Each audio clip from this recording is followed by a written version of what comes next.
And it looks like BJW is on the scene. He'll be on the couch as well.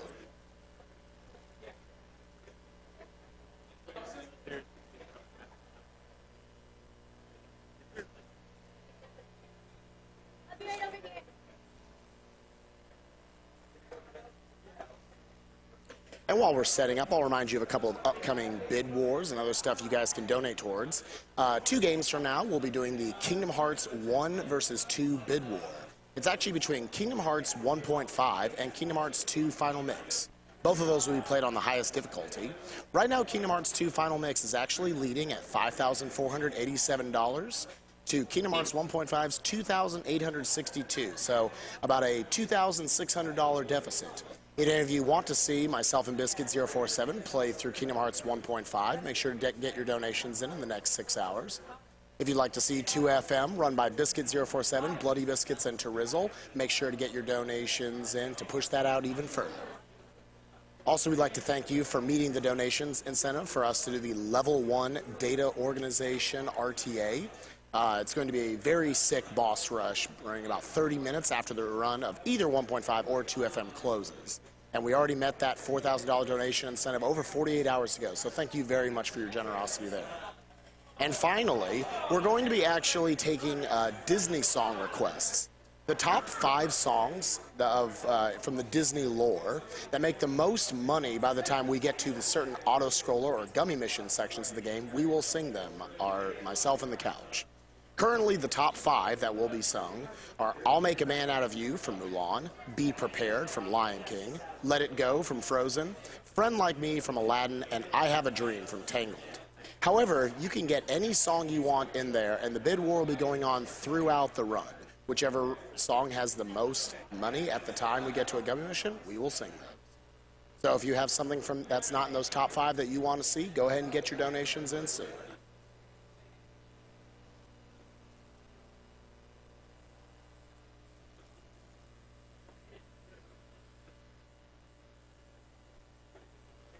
I also want to remind you guys that we actually have 2 excellent prizes that you can donate for during this run of Super Mario RPG. This run should be right in the ballpark of about 3 hours, so that's about how much time you've got to donate for it. If you donate a minimum of $10, then you are entered into a drawing to get the Dodo plushie, donated by Steel Feather. Thank you very much, Steel Feather. And if you donate at least $20, then you can win the one and only Geno plushie, donated by Edo Bean. Thank you very much, Edo Bean.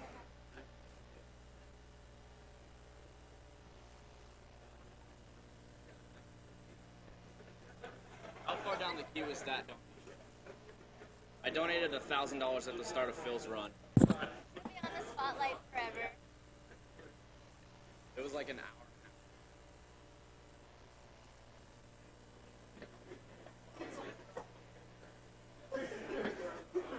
I don't.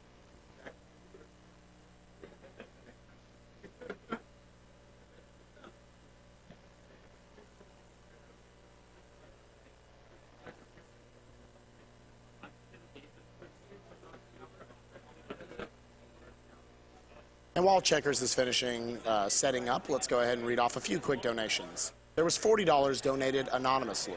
The runs this year have been amazing. Keep it up and please do your part to have the animals spayed, neutered, and killed. Thanks. We have $111.11 from JXE. The Mario RPG that's been playing all marathon has been preparing me for this moment. Go forth, mustachioed one, and kill the animals. I've also got a $520 donation from 520. No. Raise He wouldn't be your caught dead dropping anyone in DNGRs. that. Yeah, We'll he go wouldn't, with he wouldn't Like be even done Bonjour, doing. he wouldn't do it. He got spite. No way. Bonjour's no, winning, we don't I know. think. What? It is? I've got a $45.50 donation from John Var. Almost forgot to wish ZFG a happy birthday. So happy birthday, ZFG.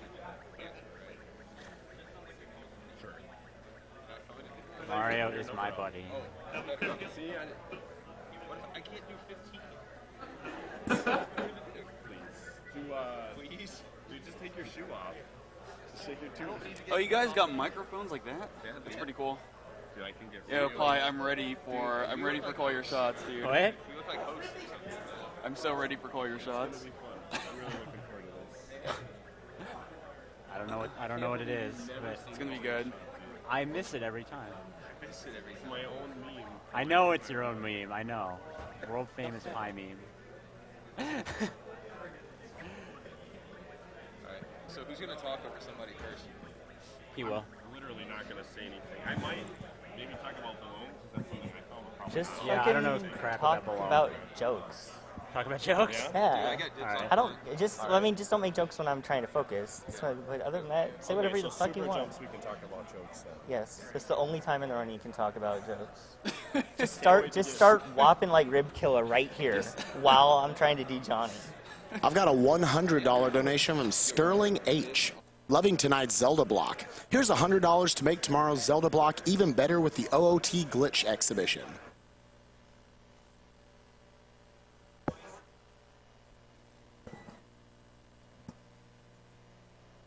I've got $50 from Game Maker. Donation number 3 of 4 planned. Big Nintendo fanboy. Love all the Zelda. Hate cancer. Love games. So keep going, people. Hype! Also, go Milk Tank. Or Mill Tank, my bad.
Got a $10 donation from Melrose. Can we donate to have Mulans? I'll make a man out of you win all 5 slots. Kingdom Hearts hype. Keep up the great work, everyone. Heart. Thank you, Melrose.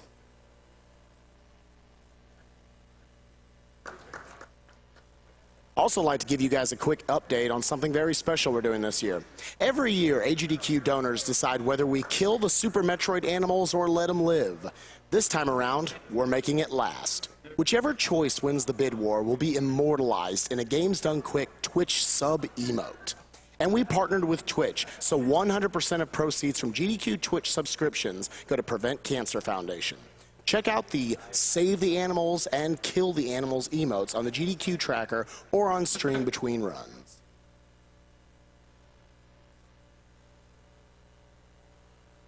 We've also got an $81 donation from Yagamoth. $1 for every bonk in a Scapegoat 2. Happy Halloween!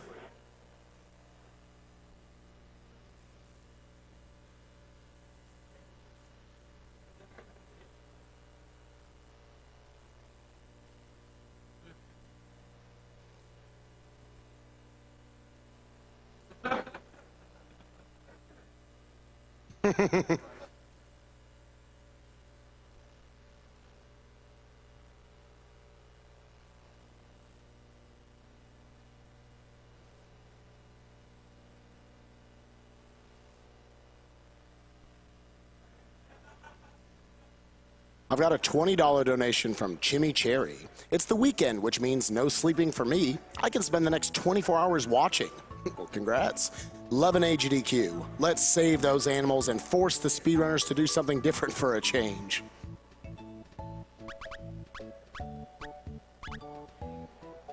Who do I look at? Are we ready? Are we ready? We're good to go. We're ready for Bonjour as my buddy. Yeah, I need a file name. Oh. Let's check that. Well, I want to thank all of you guys for all your generous donations. Oh, Oh yeah. yeah, DNVR. Yeah, DNVR!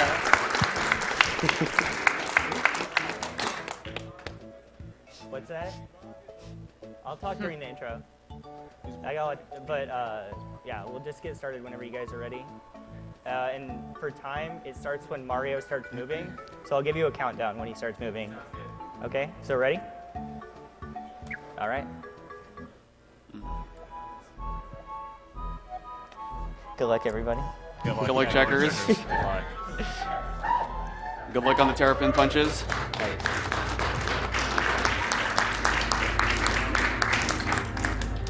And while we're setting up, would the couch and the runner like to go ahead and give a quick roll call? Sure. I'm Checkers. I'm playing SMRPG. I'm Used Pizza. I'm I Eat Your Pie. I'm Cypher. And I'm BJW. Tell them when time starts. Yeah, I was going to. I told them already. Unless time already started. No, He's I told giving them a already. countdown. Yeah. Yeah.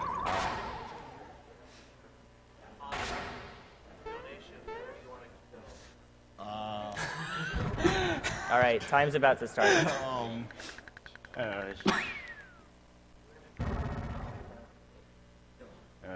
Ready and go. Save the animals. All right, so good start.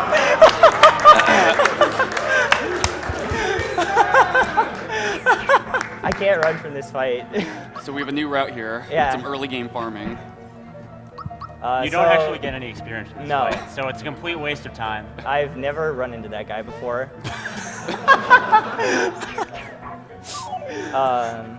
So yeah, I haven't started getting experience yet, so I didn't want to fight those guys. In fact, actually, I'm going to be avoiding almost every random encounter in the game, ideally. I'll be using the overworld stars to get all my experience. I'll do a little bit of grinding at one point, but for the most part, I'm at fairly low level, and I just fight bosses. So one of the first things I was doing there in that fight, I used jump, which is actually a little bit slower than a normal attack, and I'm basically powering up my jump. For every 2 jumps you do, you gain 1 base power for your jump, and a lot of the early fights, like actually one of them, I'm leveling it up just enough to do the perfect amount of damage to kill. If I wasn't doing these jumps, I wouldn't do enough damage. So it's actually pretty important. And I'll be jumping here as well. A lot of early game jumps for Mario. Yeah, in the early game, generally jump does the most damage to a lot of bosses, particularly before you get Geno. Later on in the game, you get more powerful attacks, more powerful spells, and it's not as important. But you want to be using jump as often as possible in the early game.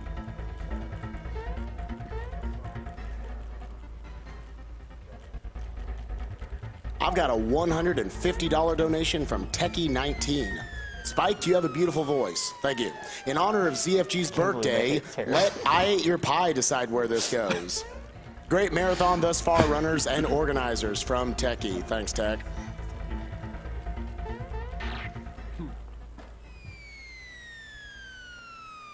I've also got a $25 donation from Fake Eric. What an awesome AGDQ this has been. My friend is now hooked on speedrunning thanks to these events. We even plan to attend SGDQ. Thanks for all your hard work for such a great cause. Keep it up. All right, so we get some good plot here. It's like the premise of the whole game.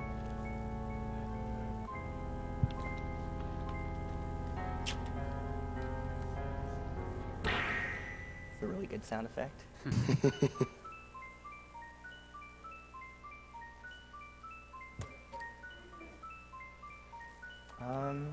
Is there anything else we should mention about early game? About what? About early game during this part? Just general stuff? When we get to certain bosses, we'll talk about Yeah. stuff. I guess really quick I could talk about timings. So battle timings in this game are very important, both for attack and defense. To get a perfectly timed attack, like you can do the normal timing to get like the extra animation and extra damage, but even with that, there's a range of values, of damage values you can get based on how accurately you press the button. So as much as possible, I'll need to get the full bonus, which is 200% damage on pretty much every attack I do in the game. And then a lot of attacks can be perfect blocked for 0 damage, which is a 5-frame window on all of them. and I'll be doing that a lot as well. I'll heavily relying on it. Yeah, unlike a lot of RPGs, there is a large timing element to this game. It takes more practice and skill to run this game competently compared to other RPGs that may be more focused on menus. It's Ribbed Killa's favorite RPG. But yeah, if you have to know pretty much all the relevant weapon timings for your own characters, as well as how to block certain key attacks from a lot of bosses. Otherwise, you'll be having characters dying in a lot of spots where you want them to be surviving and doing damage to the bosses.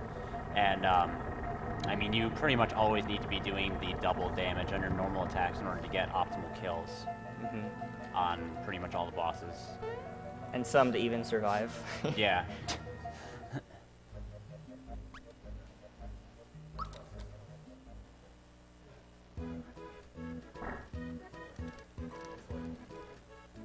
I'd like to once again remind you guys of 2 great prizes that you can actually donate for to possibly get into the drawing, or you will get into the drawing for. It's not a random thing. You can donate, if you donate at least $10 during this run, which is going to run about 3 hours, then you will be in a drawing to get the Dodo plushie.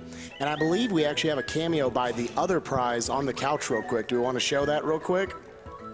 I believe the Gino plushie. The Gino plushie, yeah. Yeah, It's right really there. cute. If you donate at least $20, you'll be in the drawing to get that as well. And who doesn't love Gino? One annoying thing about this game is that a lot of the prompts where you have to answer like yes or no, the one you want to answer is not the default one. And when people are doing actual, record attempts to this game, we want to get through the text as fast as possible, and you're liable to choose the default option.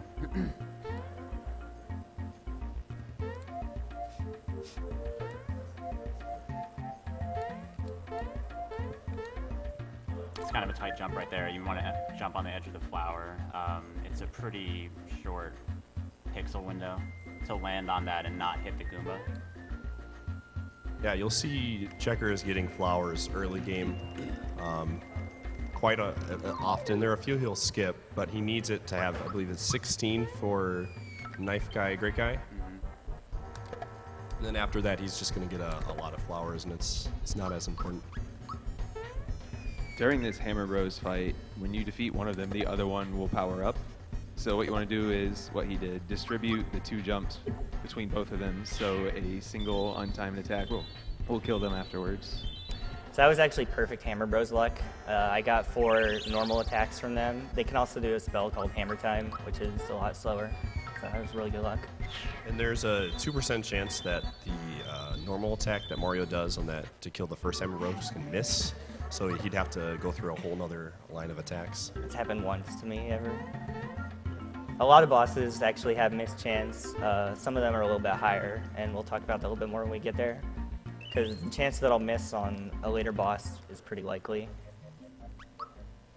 Coming up now is the first big menu session of the game. He's going to buy a bunch of equipment and healing items. Menus in this game they're pretty responsive, and in order to do them quickly, you need a lot of dexterity with the D-pad and all that.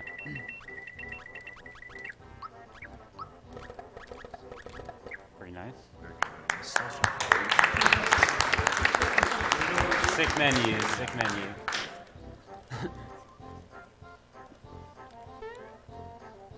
You get 1 shot in the entire game at this frost coin.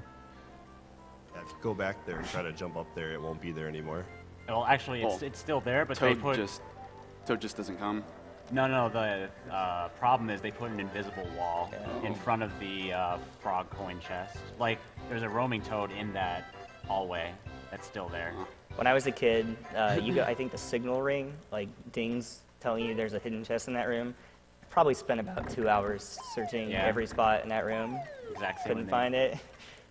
Now, to explain why he got that frog coin, there are a few items that we're going to be going out of our way a little bit to collect frog coins in order to buy. He's going to make a first trip to the frog coin shop in Tadpole Pond to buy an Energizer and a Sleepy Bomb, which will be used on bosses later on. And then he wants to collect another 22 frog coins for the experience booster, which is really helpful when he does experience farming at Land's End, which we'll explain later when we get there. Yeah. It's basically the only point in the game I really have to grind for XP, and it's fairly quick. Most raw coins are like under 5 seconds each to get. I think the longest takes like 6-7 seconds. Yeah, isn't Wiggler one of the slowest? Isn't Wiggler one of the slowest? Yeah. We talk about the camera manipulation there. Yeah, so right there, he did a subtle movement to manipulate the camera so that it would go to this position on the screen in less time than if he had moved straight downward. When Mario moves to a cutscene barrier, such as what leads up to this Mallow cutscene, if the camera pans to the cutscene slower than Mario walks, you want Mario to move in such a way that the camera moves as little as possible. Now, if the camera pans very quickly, sometimes you want Mario to hit the cutscene barrier as soon as possible so the camera gets more time, and that way you save frames. He'll be doing that sporadically throughout the run. Yeah, I'll try and point it out when I get to another one.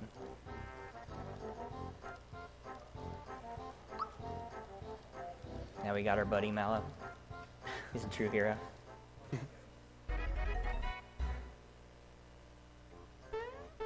Actually, what I'm doing here with those little jumps is the same idea. Each time you do a little jump like that, the camera shakes a little bit and kind of tries to reorient with Mario at its center. That's something that Ox told me about as the tasker of this game.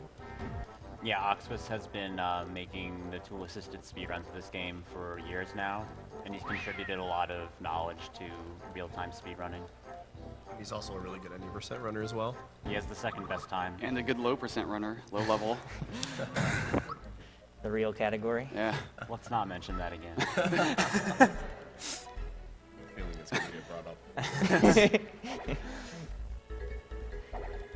So I'd say this is the first area that has some pretty interesting platforming. We'll have the first overworld star in a couple screens, and it won't be as important for the route Checkers is going to use for this run, but in more typical speedrun attempts, it's very important to get as many overworld kills with the star as possible.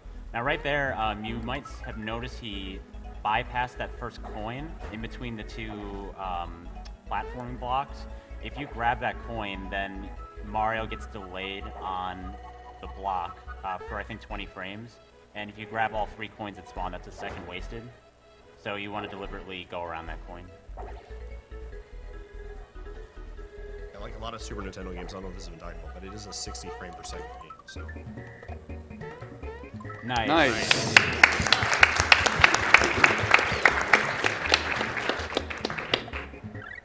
Just for fun. What happened there is there's a 2-frame window to jump on that dog on the overworld and jump up to that flower box. And it's not even just a 2-frame window that's important there. The chest has this oscillation where it hovers up and down, and it needs to be on the lower end of its hovering oscillation. Luckily, with the way the text works out, it's actually way easier to get that test in English than in Japanese, because the Japanese text is faster while Krako's talking there. It's actually really, really tight, but on English you have just a little bit more leeway, assuming you're going as fast as you can realistically expect to. all right, this is the first fight where RNG starts to become a little bit more of a big deal. Krako's going to do 1 or 2 attacks. He's either going to charge at you, which you can block, perfect block, or he's going to throw a bomb. That was the normal attack. And if he throws a bomb and Mallow is not defending, it will one-shot him. And if Mario can take 1 hit from the bomb, it'll drop him to about 1 HP. So hopefully Checkers gets no bombs here. The bomb is one of the attacks that is unblockable. An easy way to tell, as a general rule, is if the animation has a bunch of colorful stars pop out, then it's blockable. Like when you see when Mario got hit there were a bunch of stars. Unblockable attacks usually don't have that. This is not a bomb. Yeah, this is scripted. He always does that after 300 damage? Can't remember Yeah, how much. certain damage range. This is a really, really lucky fight so far. Yeah, this is amazing. This is really good. There's about a 1/3 chance of Kroko throwing a bomb, so Zero this bombs. is great. This is amazing. Perfect fight. Yeah, if he hadn't run into that Terrapin right at the start, this would be an amazing early game segment. I don't even know what happened, dude. He turned around and went like up to the right. Yeah. The jukes.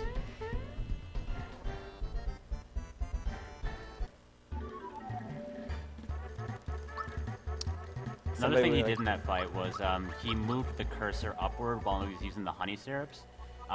Interesting thing about this game is that the cursor in the in-game menu stays in its position between battles, and it actually takes like a little bit of time to flip between pages of the in-battle menu, and you kind of want to be on the item that you want to use in future battles to have minimal menu movement time. I want to talk about Mac.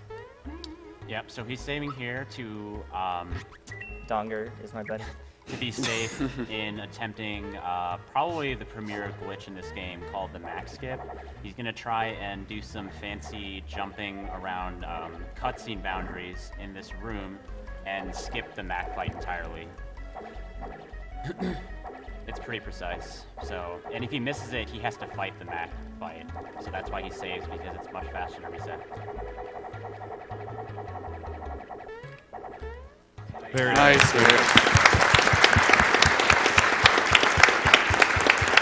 The streak continues. It continues. So the way this actually works is that when you fight the Mac battle normally, after the fight, you're kind of free to walk around the back of that room, and you can either walk toward the exit, which triggers this cutscene we're watching right now, or you can talk to the Chancellor, which Checkers did, bypassing the cutscene boundary that starts the Mac fight. And by talking to the Chancellor, you can just totally skip the Mac fight.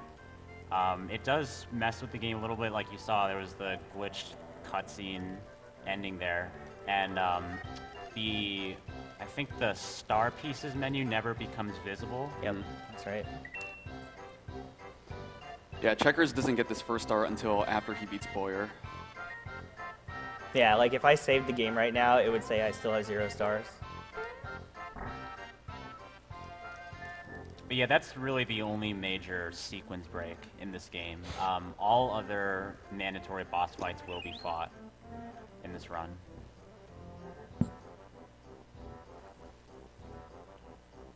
I've got a $20 donation from Robert Stein. Dodo plushie and Geno plushie, where do I sign up? Let's save the animals. Because you cannot call it a 100% run without doing everything, can you? Besides, all they wanted to do was help, and we thank them by killing them for shame. So in this dungeon, there is a battle that Checkers is going to fight in this run that you don't have to fight, and some speedrunners skip this fight. So this Pandorite fight takes about 37 seconds to do with optimal luck. If you do this fight, you get 360 coins and 10 experience, and you use jump 3 times. But you have to get those benefits at the cost of 37 seconds. So this is bad luck here. This is going to take 4 turns now. Right, hopefully. But for marathon safety's sake, he's going to do this fight for the extra coins and experience.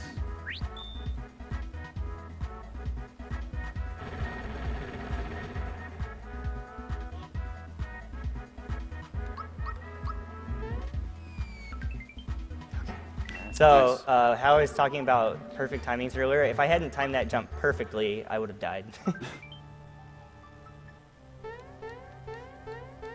Because 99 plus 99 plus 102 was just the amount to kill him, which is why I did the jumps earlier.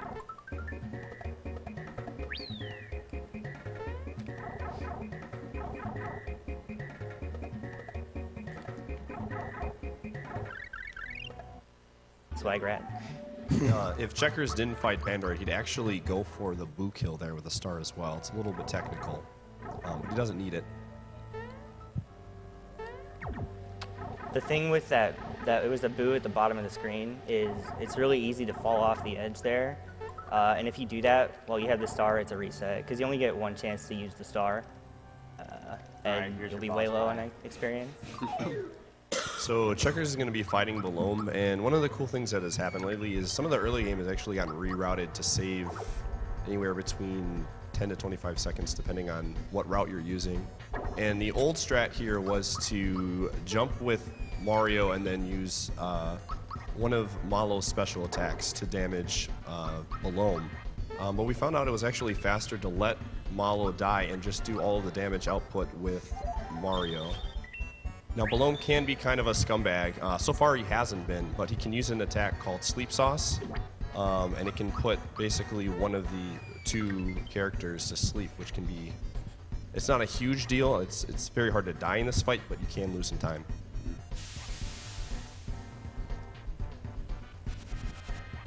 So Scarecrow there is pretty typical.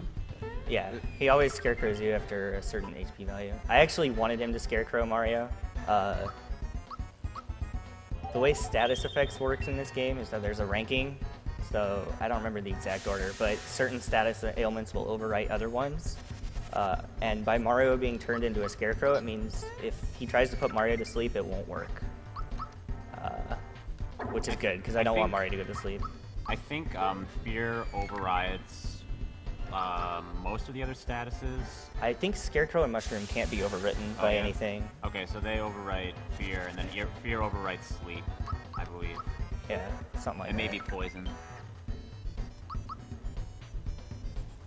So, I did actually get a little good luck for him turning Mallow into a Scarecrow. If he hadn't, he would have eaten Mallow again and like brought up this text box, "Oh, I'm hungry. You look tasty." That wastes time. But if Mallow is a Scarecrow, asleep or dead, he won't eat him. Obviously not if he's dead. That's actually why on the first turn, I had Mallow take a hit intentionally, was Balome needs 2 attacks to kill Mallow, and I was basically giving him another chance to avoid eating him for a second time.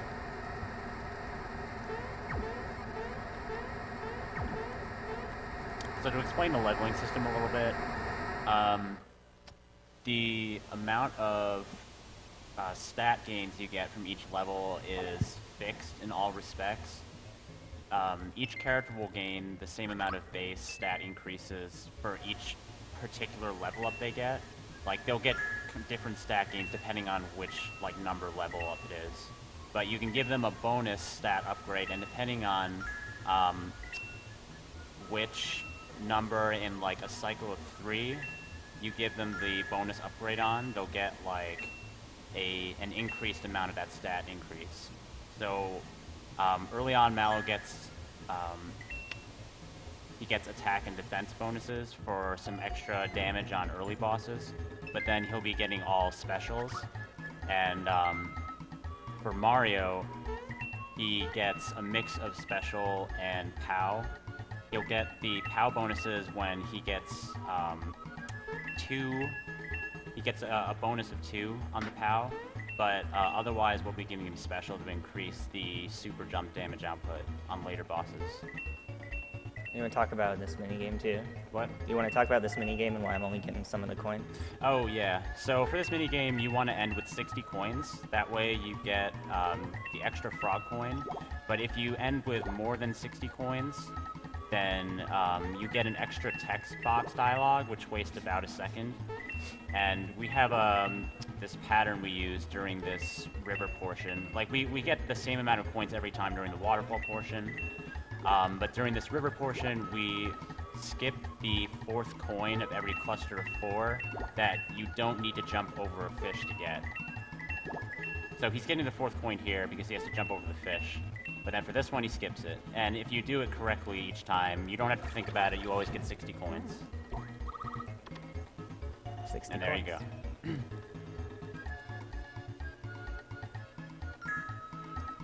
The fastest way to get down the river would have not been to bump on the very first barrel that I hit. But if I did that, I couldn't get 60 coins. And it wastes half a second or something for a frog coin, which is really, really fast. Right there was another camera manipulation. He kind of walked past the stone he's standing on right now to manipulate the camera. I actually kind of messed it up. I forgot about it for a second.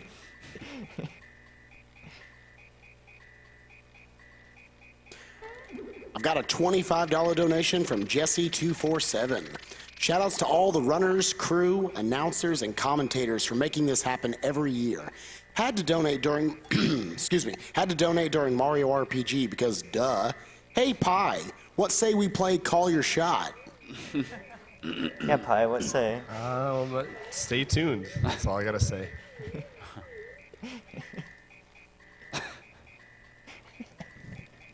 I've also got a $25 donation from PBNJ Please. Is it still cool to like checkers culture? Because I sure do. Good luck with the run, and thanks to everyone for an exquisite week of speedruns. I love checkers and checkers culture. Same. I love checkers and checkers culture.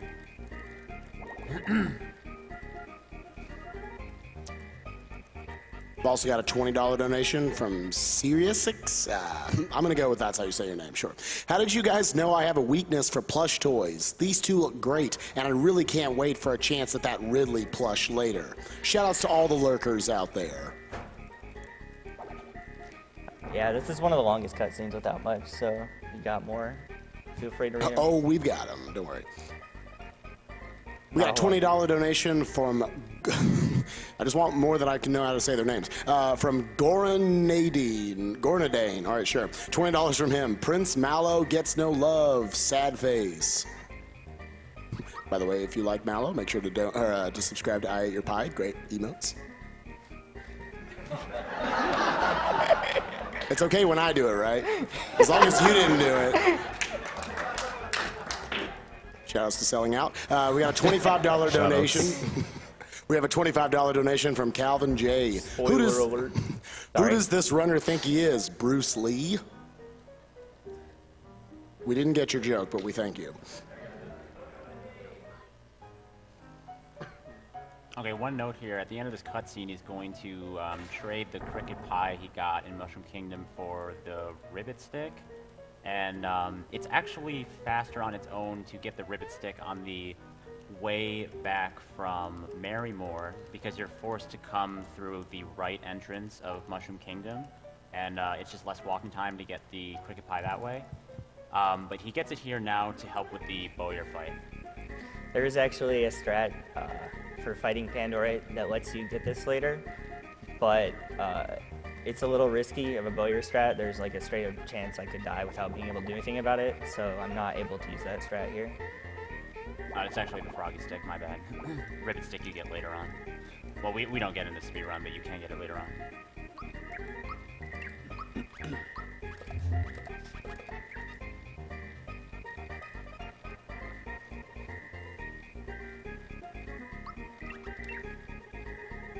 So there I bought the Sleepy Bomb and Energizer that Cypher referred to earlier. Yeah. Don't forget about that Sleepy Bomb. We're not going to be using it for a while, but we will like use it 2 eventually. hours. So, you might remember that he got the flower by jumping on that enemy in Bandit's Way when he was using the star. By getting that flower chest, he was able to skip the flower in on the left side of that screen he just exited. And, Actually, it was Kiro Sewers. What? I skipped Kiro Sewers. I thought you skipped that normally now. No, I skipped it because I got enemy jump. Oh, I have okay. to have 12 flowers Well, for below. yeah, okay, so we skipped the one in Kiro Sewers. Those are roughly the same speed, the one in this area and the one in Kiro Sewers, and it saves about 4 seconds. We recently rerouted, I think Pi mentioned this, a lot of the flower stuff early game, so that's why.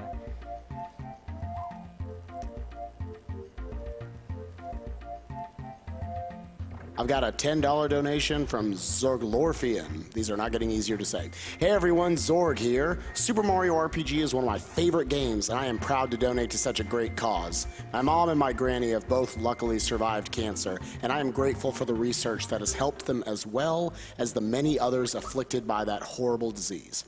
Money donated goes towards the beautifully crafted Dodo plush. Finally, thank you all for your hard work, and may the Zorg be with you.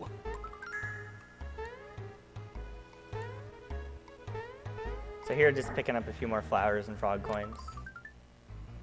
Flowers are useful for the bowyer fight coming up. Yo, sick bed. Yeah, good bed.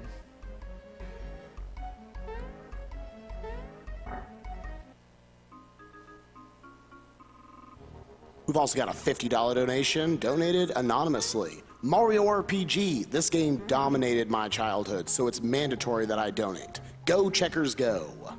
Thank you, Anonymous. And $25 from Max Brown. I know it's a long shot to win the Geno plushie, but I need to give it a whirl. If I do win, my face will be beaming. Good luck in Booster's Tower. I'm sure it'll be done in a flash. Have a blast, guys. So I said that I wasn't Mario there, so I didn't have to prove it. If you say yes, he makes you jump. That's slower than saying no. I'll just do that instead.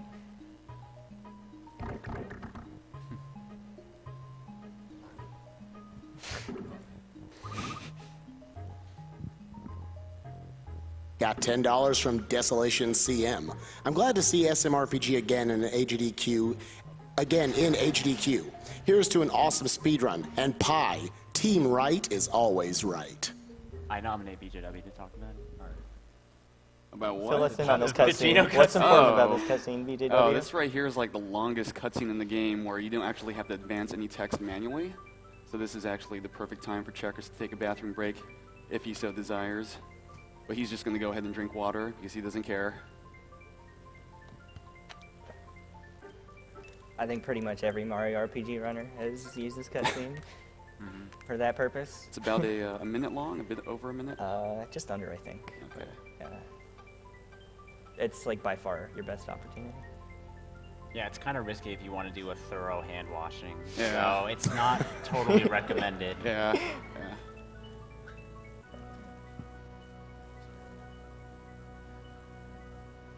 What? What do you did? Star Hill. There's another one. You can kind of. Oh, yeah. Star Hill's harder though. In your room. This is what we think about. Yeah. The music's really good here too. It's our boy Geno, right here. Geno is actually like the best party member. I'll use him for every battle from the moment I get him where I'm trying to win the battle. A few times I won't use him when I'm intentionally trying to die, which we'll talk about later, but he's probably the most useful after Mario.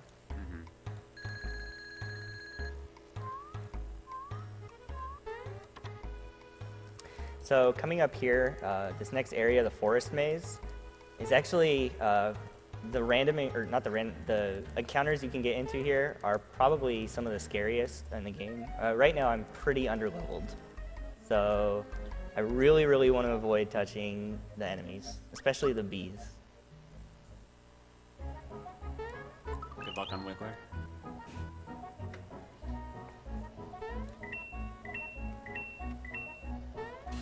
Oh no. You got a really unlucky pattern there. Okay. Okay. Alright. Yeah. That could have been really dangerous if Yeah. he didn't run away. Wiggler can use Sandstorm, which is really, really scary. Nice. Alright. So the first time I got the hardest pattern that he can give you, and the second time I got the easiest. That's just one of the quicker frog coins you can get compared to other options that are in the early game. Plus you get an extra 9 coins out of it, which can be helpful. Nice. Don't get to get that very often. That actually saves a little time, I believe. A couple frames. Ox was could confirm if you had a mic. I think it does. Yeah, he's nodding.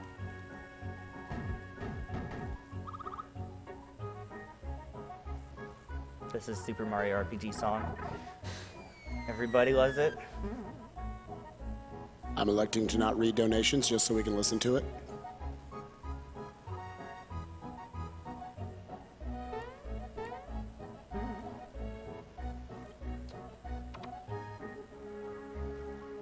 Alright, so coming up is the bowyer fight, and the way the bowyer fight works is he summons the 3 buttons on the ground, and it's not random when he locks them. Depending on your party's actions during a cycle of 2 turns, each action that you can do adds points to this internal counter the game has, if you, I believe if you use an attack item, it adds 1 point to the counter. If you use a spell, like a Y action, Y button action, that's 2 points. And if you use an A button action, which is a normal attack, it adds 4 points. Items are actually 0, but yeah. Oh, they're 0? Yeah, items and defending are both 0. Okay, I thought attack items. All right, whatever. I don't But think depending on the number of points you have by the end of a cycle, he'll lock either X, Y, or A. Yeah. It's basically skewed that if you use a lot of normal attacks, he'll lock A. If you use a lot of spells, he'll lock Y. And if you do a lot of nothing or use items, he'll lock X. It's like the general rule for it. This is a really good track. This is my jam. One thing, I don't know if you can tell what I'm doing here. Normally, when you're on the overworld text, you press the A button to advance it. It's the only button that works. But when you're in these battle cutscenes and have the battle text at the top, you can actually use any of the 4 face buttons and the D-pad to match text. So right now, I'm just using matching all 4 face buttons because it's easier. This is a really good cutscene. I really like it. Poor Mallow. He'll catch up, don't worry.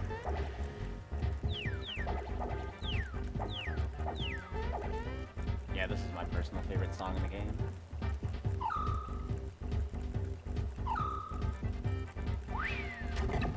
Body check.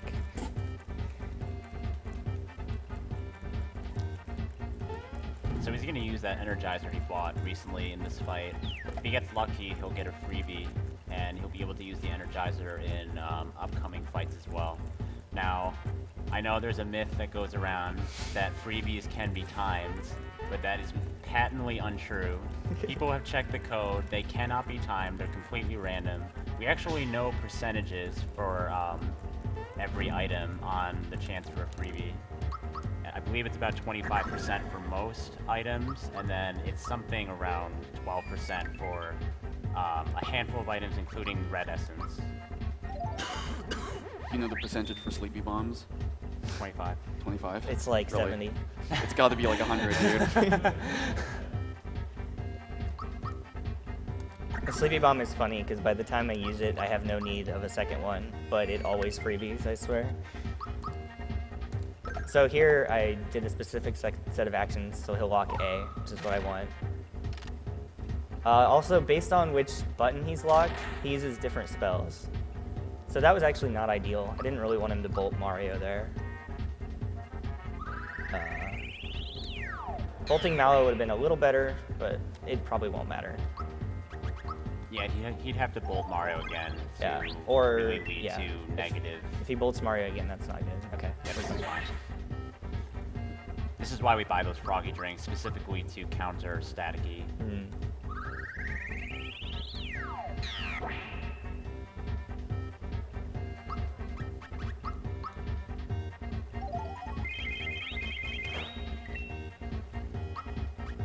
So now I'm intentionally getting him to lock X by only using Geno to attack and using Mario Mal to heal up. So now I can do a lot of damage to him really fast.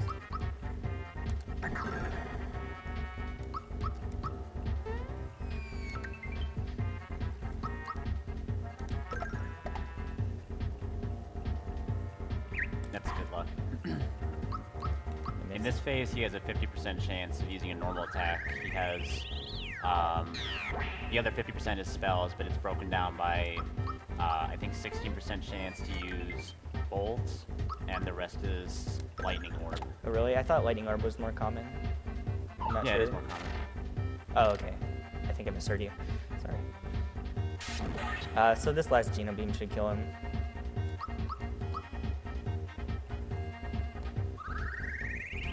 It's actually really convenient that which button he locks is deterministic. If it was random, this fight would actually probably be pretty tricky to route. There are actually a couple fights like that where it's like a miracle that you can even beat the boss.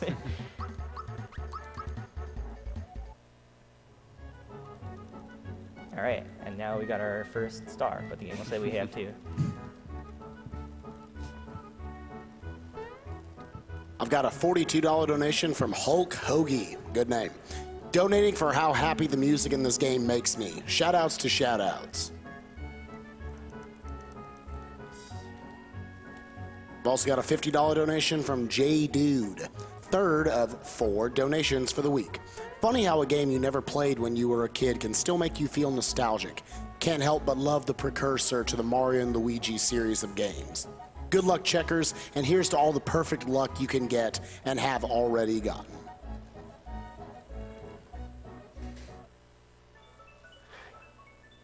And $60 from Master Splinter.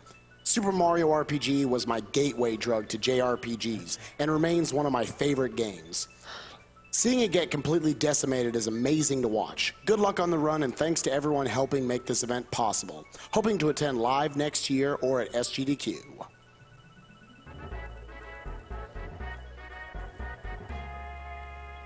$20 from Frog Fuchsius. I ate your cricket pie, young grasshopper. It was delicious.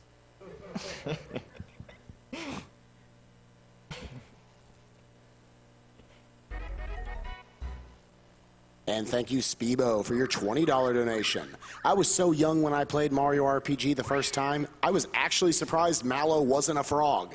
I absolutely love this game. Also, I couldn't beat the final form of the Smithy fight. To watch you destroy this game is so sweet. Also, screw the frames, save the animals.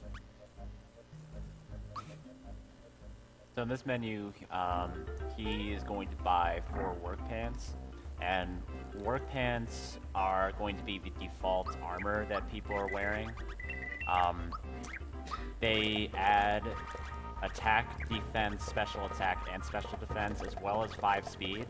So they add to offense as well as a little defense, and they're far and away the best armor to have, unless you have a better option. Those jumps there I was doing was also to shift the camera up for this. Especially the one that I did on top of the boxes, that one actually shifts the camera up quite a bit. So that one's really important. There's a lot of little things like that I'll be doing. Pretty much in a lot of screens where there's a cutscene like this. Did you talk about why the work pants were so good? Yeah. Okay. It's funny because I think the mega armors that are also in that shop are worth like the same or more, and they're way worse than the work pants. They like add the same amount of defense, but they don't add any offense at all. So. Yeah, I won't be buying any more armor. A few weapons later on, but armor is done for the rest of the game. Mm-hmm. Except for one thing I'll get later. It's not the lazy shell.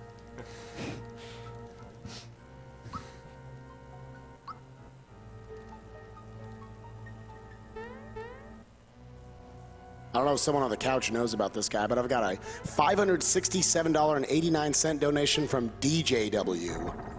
Fantastic marathon, go Mario. Not a brother, all right.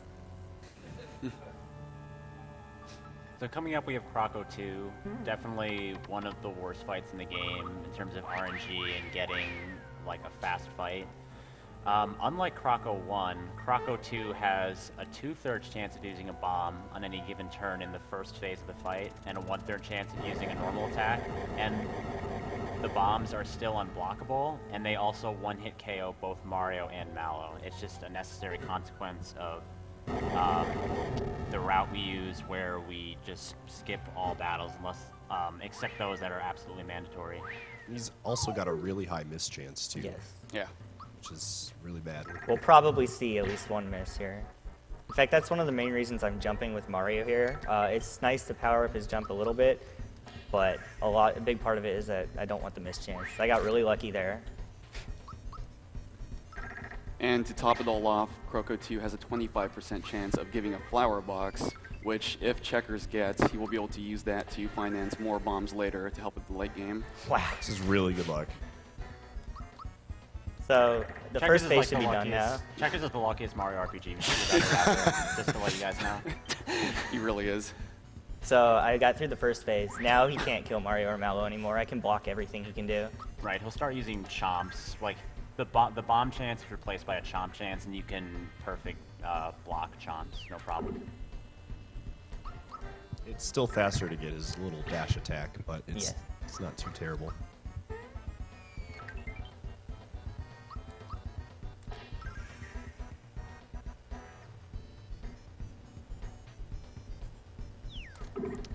The timing for a lot of projectiles is actually way earlier than you might expect. The chomp enemy that he throws kind of goes in an arc. The timing to block it is like just at the peak of the arc when it goes up at the top, which might be a lot earlier than you're expecting. I know when I was a kid, I could not block chomp at all because I was trying to time it when it hit your character, but it's way earlier. That was a really good fight.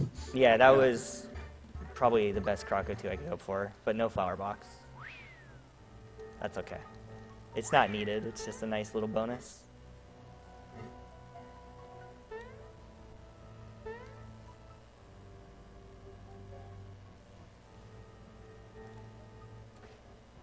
Coming up here is another overworld star.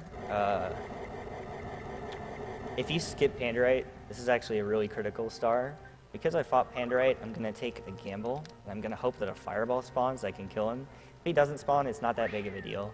But I think it delays one person's level up by just a bit. Yeah, there's a lot of different approaches you can take with the star. In some routes, you want to get this coin chest. He spawns. Yeah. And in some routes where you skip Pandarite, you want to hit the cluster of 4 bombs in the next screen with the star. And then, in that case, if you also need to get the coin chest, you need to double back to this room, which costs, a handful of seconds.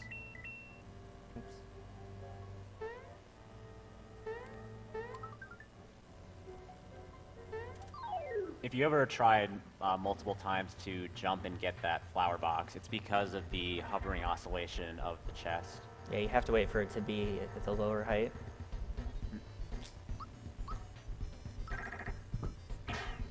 So Punchinello, like most early game bosses, has some element of RNG. His isn't too bad. He has a 1/8 chance on any turn after the first to use Sandstorm. And I would prefer for him not to, because it weakens my damage, making him take longer to kill. Yeah, this fight... Fear is an absolutely terrible status to have during any fight, because you do half damage with any attacks you do, and you also take 1.5 times damage from all enemy attacks. Whether or not these bombs decide to detonate is RNG. So I just kind of have to be on the lookout for them to do that. Only one going so far is really good.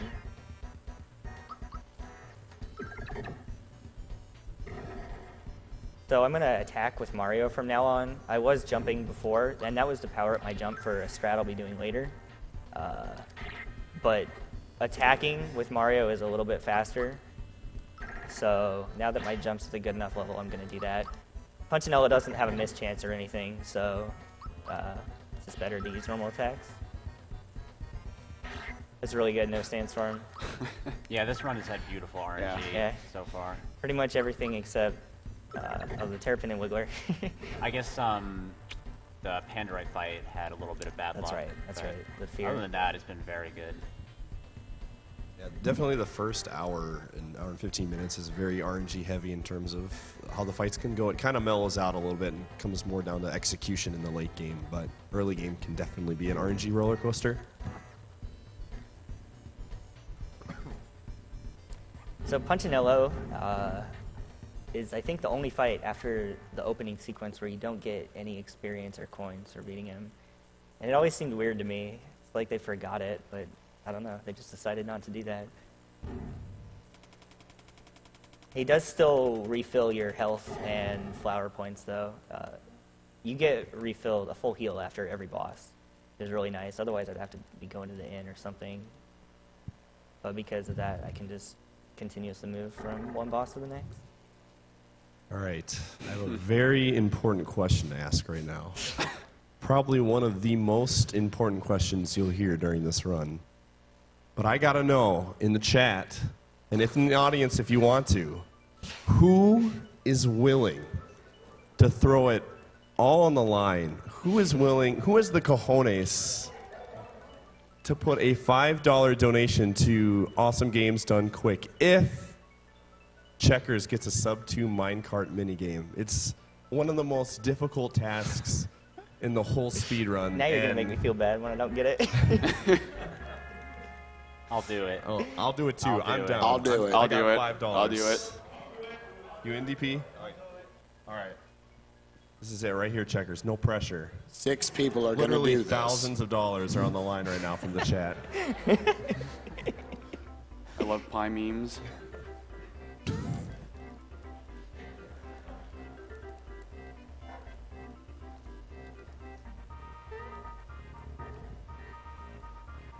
Coming up here, we actually have like the only use of the L and R button in the game. Other than that, they don't really do anything. So we have to use it as much as possible.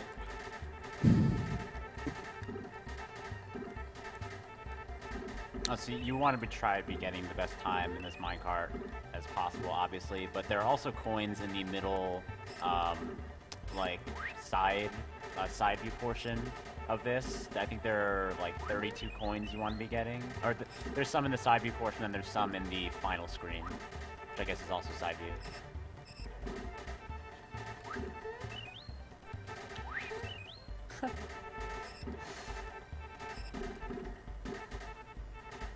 38 is a good first screen.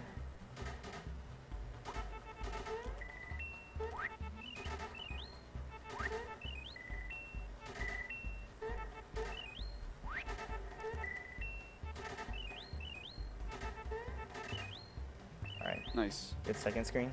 On good pace. This could be it.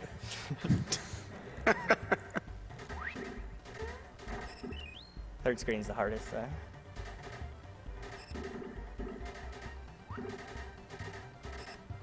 Sorry, I forgot to honk.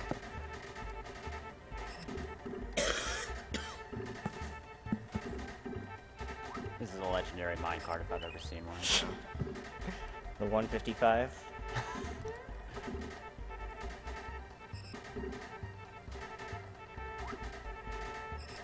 Oh my goodness. This is the one. This is it. This is it right here. This one right here. Dude, I've never seen a 159 and I never will. This is it, 158. No, I this almost is not missed that one. This 158. is yeah. No. This This This is 6 157. maybe. This could be 156. Don't quote me. But I'm feeling the 156 on this Dude, one. as a minecart expert, I believe this is a 156. Oh. Thanks, Pi. Ooh. Oh no. Oh. No, it's fine. It's fine. 157. Oh, You it's guys, okay. it's fine. It's 157. fine. Is this it? It's fine. Unbelievable.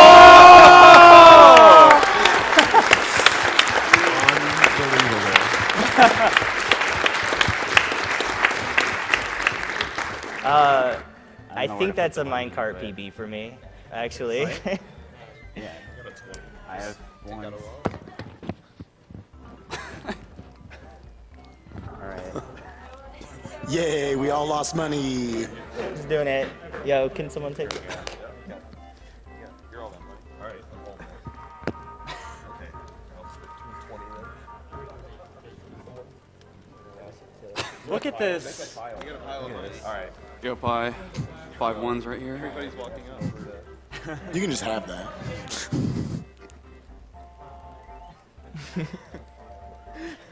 Probably think I'm just taking the money now. We thank you all for your donations. Pie's about to run away. Just take the money and run. I had a 20. We broke up a change. I'm not stealing the money. The gift will say otherwise. We get a count? Look at all that Taco Bell money, lady. Probably is. There's a huge pile. Can we get a cam on the pile of money that's over there? Shout outs to money. Shout out to Yeah, there are thousands of people just throwing money on the table right now. This is insane.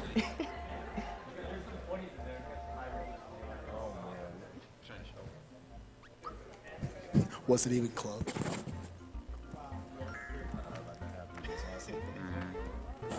There goes my boy Artichoker. He's my favorite enemy in the game. Plot twist.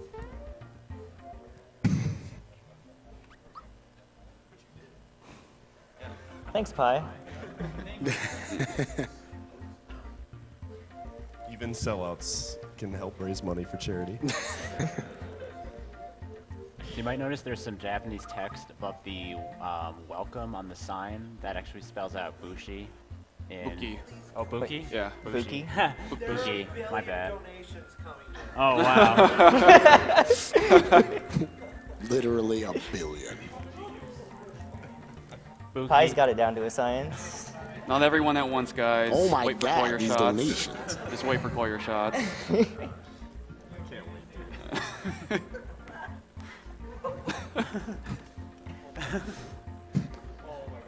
And with that, we just passed the $1 million mark. No.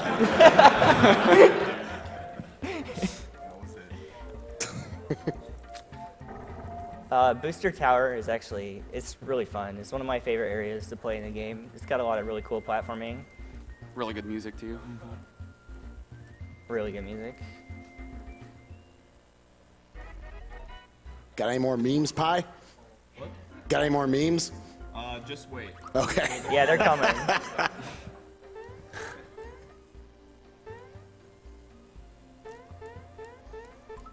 Ooh, I need that. This building's Booster's Tower is actually kind of a scary spot because some of the enemies you cannot run away from. So if Checkers runs into one of the enemies, he will actually have to fight it. Wow. All right, we got $260 from the crowd for the minecart, so thank you all.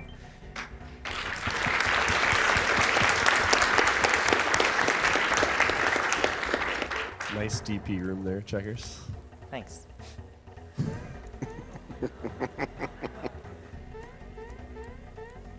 Oh. Oops.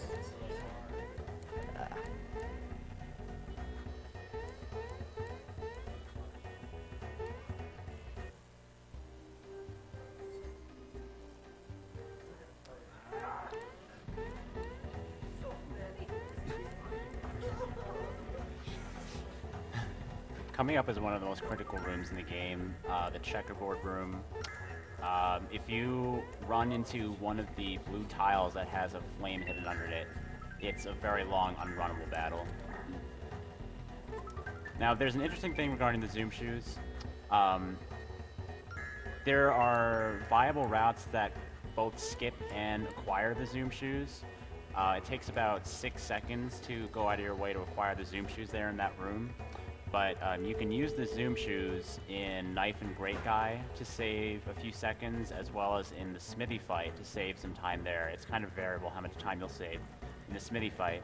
But then you can also sell the zoom shoes for 50 coins, or you could skip them and try and, you know, save that 6 seconds from the zoom shoes there. That was one of the biggest outstanding debates in the game, was whether or not to get the zoom shoes with the current route. Yeah, it was decided that in most cases it would be fastest to get the zoom shoes and keep them through the end of the game for Smithy.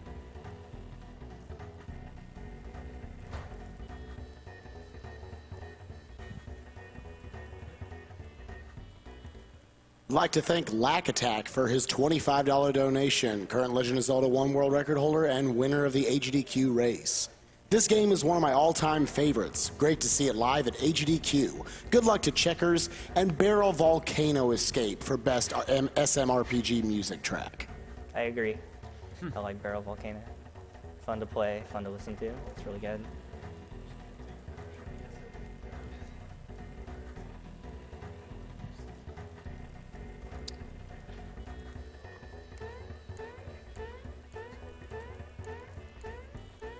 We got $20 from Jaquiz Plant. Second donation of the stream, but loving watching this still. I don't know if I'll be up when you run Super Mario Sunshine, but good luck to you all then. Let's keep beating this awful disease. For winning this upcoming curtain minigame, you get the amulet that Booster leaves behind, and it's a very useful equipment item that gets used in quite a lot of battles from here to the end. In a task setting, I think fighting Booster is faster, but it requires quite a lot of freebies on a rock candy, so it's not realistic at all. Snippets aren't very bright. Actually, what happens is their vision goes along the diagonals that you can see on the floor, so each curtain is like 2 squares wide. but because of the isometric view, you can kind of see Mario even they can't.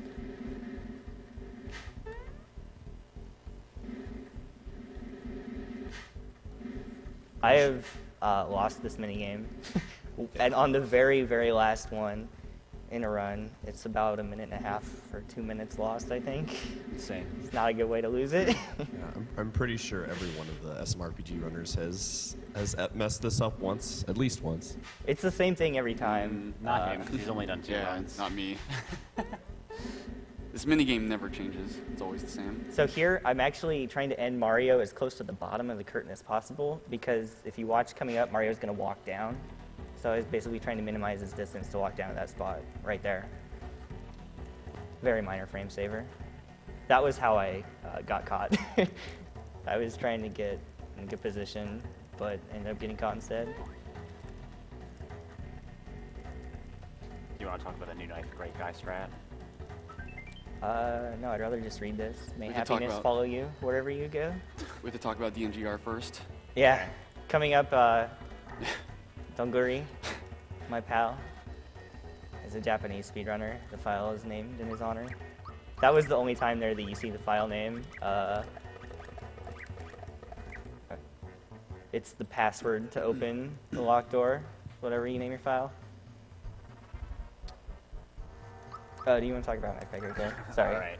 I forgot. So there was a new strat that was thought up for this fight pretty recently, where before we used to. Oh, so that's really bad luck. This is the only fight you use Terrorize in. Terrorize inflicts fear on opposing enemies, and it has a very high chance of missing. The fact that it missed Knife Guy is really bad because you do significantly less damage with Fire Orb. Now, normally in actual runs with this new strat we do, we would only have 15 flowers here, and we'd use a jump here instead of another Fire Orb. But for this marathon run, because there's a chance of Terrorize missing Knife Guy, he had 16 flowers here in order to use 2 Fire Orbs so that this fight wouldn't go really badly in the case that it missed. It was just in case that happened in Terrorize Miss Knife Guy. If that happened using the other strat, it's pretty much a reset. Yeah, they team up, then they use Meteor Swarm, or not Meteor Swarm. Yeah, they use Meteor Swarm The Meteor Swarm is the. is what Great Guy uses. I think it's another. Or attack. no, I know what you're talking about. Yeah, I forget the name of the attack, but it's a pretty strong attack at this point in the game, and wastes a lot of time. Oh man, it's on the tip of my tongue. We'll see it later probably. Right. From Yared.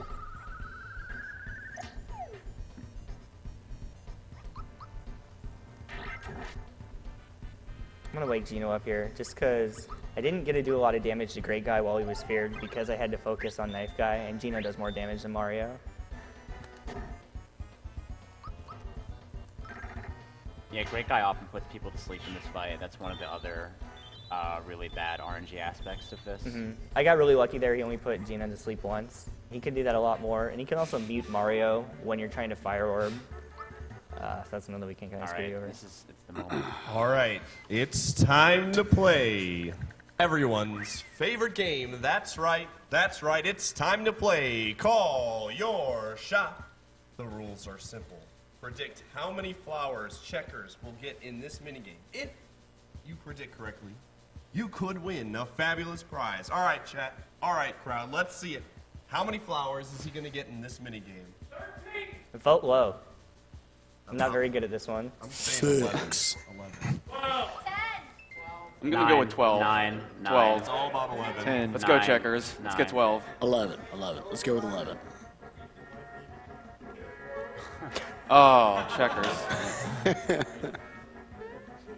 Let's I'm go not 9! used to Let's this go TV. 9! 12 is going to happen, dude. We It's a miracle. in there. Dude. There's 2.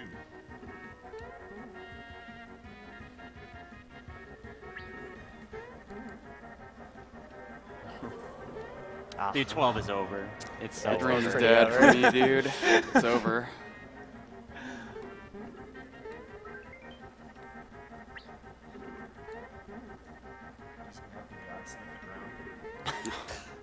This is a really tricky minigame, by the way. The hitboxes on both the barrels as well as the sniffets, especially the sniffets, are just really finicky. Yeah, it's bad. And this minigame's actually important for later in the game because you want like a certain number of flowers here. If you get below that number, then you have to go out of your way for flowers that waste time to get. Oh, Sometimes man. the hitboxes in this thing just don't make sense. Yeah.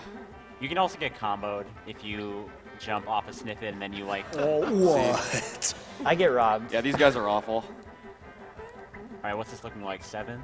6. It's bad. Never bet on me in this game.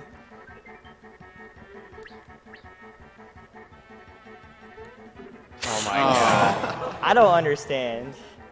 I need like a hitbox viewer for this game. Was that 6? Might have been I think it was 6. 6. I don't think so. 6 or 7. Did I nail it at 6? Seven. No, okay. That's, I don't think anyone that's won. as good as my PB. Congratulations. If you successfully predicted 7 flowers, you've You didn't. won an all expenses paid trip to the beautiful town of Marymore. That's right. Known for its beautiful cathedral and excellent gift shop and inn. Marymore is the perfect place for lovers. Thanks for playing, everybody, and we'll see you next time on Call Your Shot.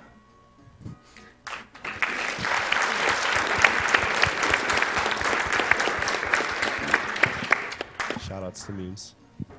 Thank you so much, Pi. So I'll have to get some backup flowers. It's not going to lose very much time. A lot of them are less than a second to get. Yeah, and they're all over the place. Yeah. So I know. I didn't forget. I'm not Oxwiz. I'm not All brave right. enough to do that. Checkers is saving because coming up is possibly the most random fight in the game, and if you get just about the worst luck possible, you can game over with nothing you can do about it.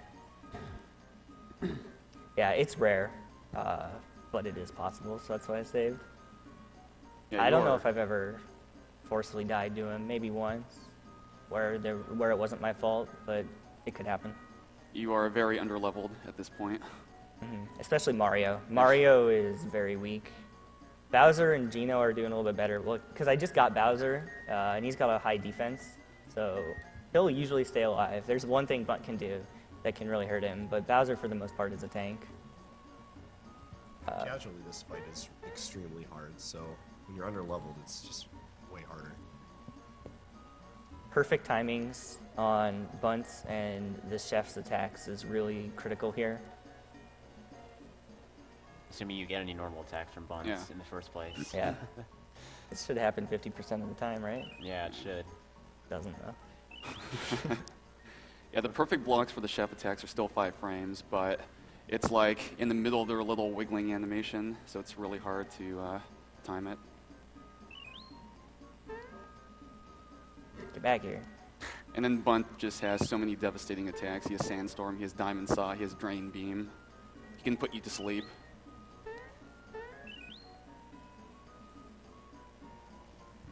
Pretty decent snippet segment there.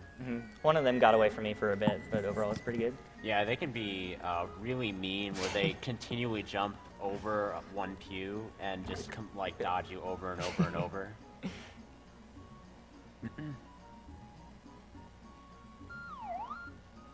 Who's it gonna be? Hey! Yo, check out Bowser and Booster kissing here with their mouths wide open. I think Bowser's eating his face. Yeah. Mario's blushing. Just unhinging his jaw. I think that's that, and when you get out of the shower in the Marymore Suite are the only times where Mario's skin color changes to make it look like he's blushing. I think so. So there are 3 phases to this fight coming up. The first phase, Chef and the Apprentice will be doing their attacks, and you want to be perfect blocking them, or else they can do a sizable amount of damage to both Mario and Geno. and you want to do a certain amount of damage to the cake head here to start the second phase. At the end of the first phase, he's going to use a red essence on Mario, and what the red essence does is makes you completely invincible to everything. Lasts a few turns, and that's just because phase 2 is so dangerous, and Mario is the weakest character by far. It's like, you can win without it, but it's just a pretty big risk. Yeah. If Mario gets hit by 2 spells, he's just gone no matter what. Poke, poke, poke. Even Gino here is a pretty big liability. Yeah. Yeah, Gino is kind of the critical battler in this fight. Whether he stays alive or not kind of determines the outcome of this fight.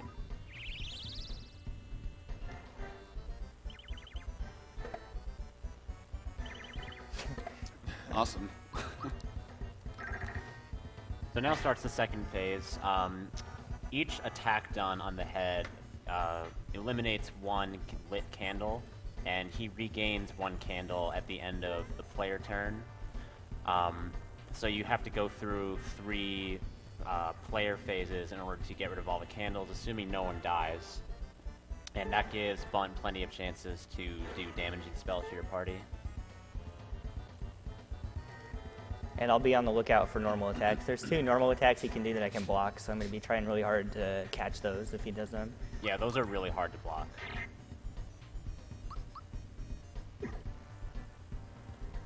Ooh.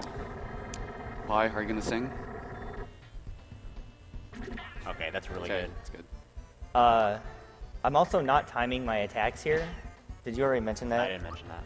You did or didn't? No, I didn't. Oh, okay. Because as he said, you only need to do damage at all.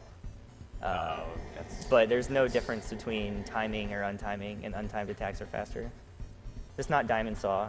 Okay, Gino Okay. should be good, and if Gino's good, then we're fine. Oh, he's dead. Thing. So here he's only gonna get 1 attack on the head end. He's gonna get an extra round of attacks. The cake will. Oh, my Oh goodness. man.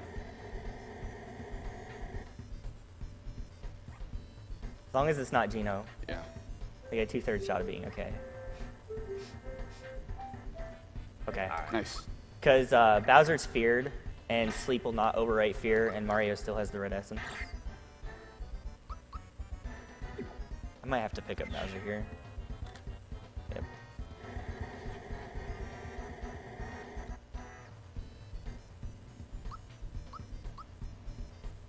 The good thing about Pick Me Up is it restores all HP to whoever you revive, so Bowser should most likely make it through this now. You only Yeah. need a few rounds of attacks. Yeah. The worst is over. This is really Doesn't mean bad. the kid. rest is gonna be okay, but the worst is over. I'm actually gonna pick up Mario here, just because I have the pick-me-ups. Mario does over twice as much damage as Bowser right now. Man, this guy. This is a really unlucky fight. Yeah. I mean, we're getting through it, but it can Yeah. go much faster than this. In one of my last attempts that I was doing, I was watching my PB as I did the run, and I lost 2 minutes on this fight alone, just due to bad luck, and that's huge. Losing 2 minutes on one fight when you're not messing up at all is really big in this game. We should note that the code says that both the bottom and top of the cake have a 50% chance of using a blockable attack, but when we do runs of this game, it feels more like a 75% chance of using a spell. Well, the raspberry part uses a spell every time, so like 6 or 7 attacks were all spells. If it's 50%, that shouldn't happen very often. The RNG in this game feels somewhat broken at times. It's very streaky, it feels like. And it also, if you're looking at it and going frame by frame, it just like doesn't advance a lot of frames. And we're not really Yeah, sure there'll why. often be like 6 frames on a row that produce the same attack from a boss. And it feels random too. There's no pattern, no discernible pattern to it. But that's okay. We didn't have to use the backup save or the safety save that Checkers did. Yeah.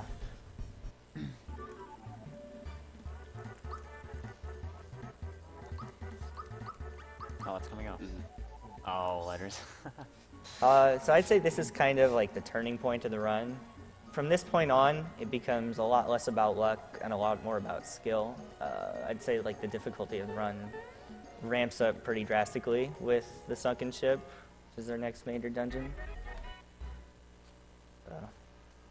I'm excited.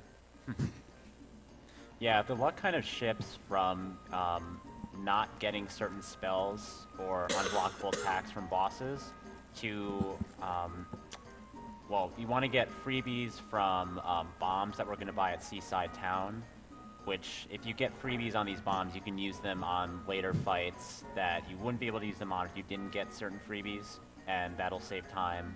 And some of the later bosses also have very long spell animations that won't kill you per se, but waste a lot of time compared to just getting normal attacks. So in essence, that doesn't change, but like freebies become a big thing. I'll have enough bombs to get through everything, okay, but freebies will save time and make things easier. Mm-hmm.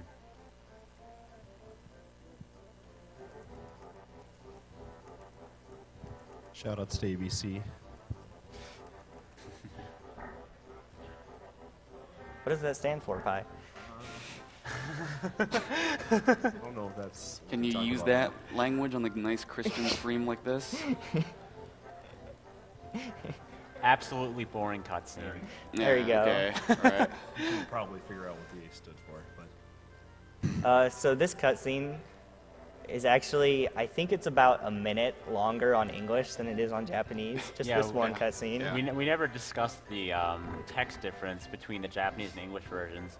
So speedrunners of this game who are going for the record, playing, are good at the game, generally switch to the Japanese version because it's for an any percent run, it's about 9 minutes faster overall to play on the Japanese version just because of text box differences. This is not only because the Japanese text has fewer characters that the game has to print, but also because the text prints at a much faster rate. Obviously, we're playing the English version, so we can't really compare to the Japanese version, but all this text that's displaying right now would be displaying at like roughly 2 times the speed. It's way faster. Also, the comparison we make is rough because there's a little bit of variance in text. The big one is Dr. Topper questions. Which ones you get are random, so your time won't be perfectly comparable. You could go and figure it out by looking at a video, but it's not 100% accurate to just say 8 minutes and 45 seconds or 8 minutes 46. Now's a good time for donations if you got it. Sure, yeah, let's nail it. In general, we had, we actually had a ton of donations obviously come in for the whole sub 2 minute minecart thing.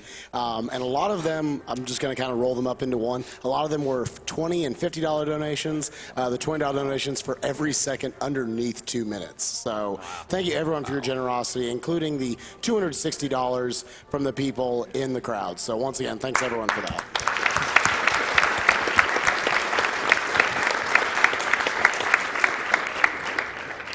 In addition to those, we also had a $50 donation from Celestia. I wanted to donate an extra $1 every time Checkers honked the horn on the SMRPG minecart, but I think I lost count. It's probably for the best since that would have totally drained my bank account. Great run so far. Also got $25 from Sarek. You win pie, you win. Eat the gosh darn bread. Why do you always make me lose money?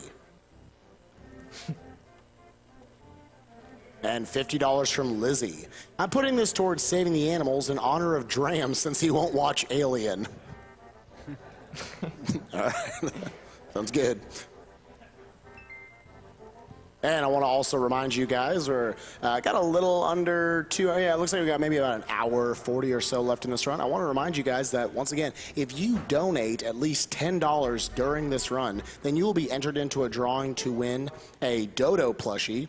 And if you donate at least $20, go ahead and throw down the 20 because you're going to get in for both. If you donate at least $20, then you'll be entered into a drawing for not only that, but also this awesome looking Geno plushie that we've got sitting on the couch right now. Thank you, BJW. And I can also remind you guys of a couple of our upcoming bid wars and whatnot. 2 games after this, we have got the Kingdom Hearts, either 1 or 2. You can donate for which of those you'd like to see. Kingdom Hearts 1 right now is sitting at $2,932, with Kingdom Hearts 2 FM at $5,787. So if you'd like to see 1.5, go ahead and throw down your donation soon. And we've also got Disney songs that we'll be singing throughout that. Welcome to 5 in the morning when we'll be singing those. It'll be great. Yeah, it'll be fun.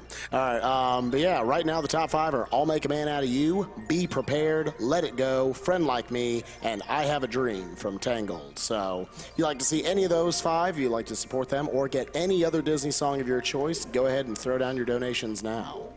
And one of the late donation incentives that was thrown down not too long ago was the Ocarina of Time Glitch Exhibition.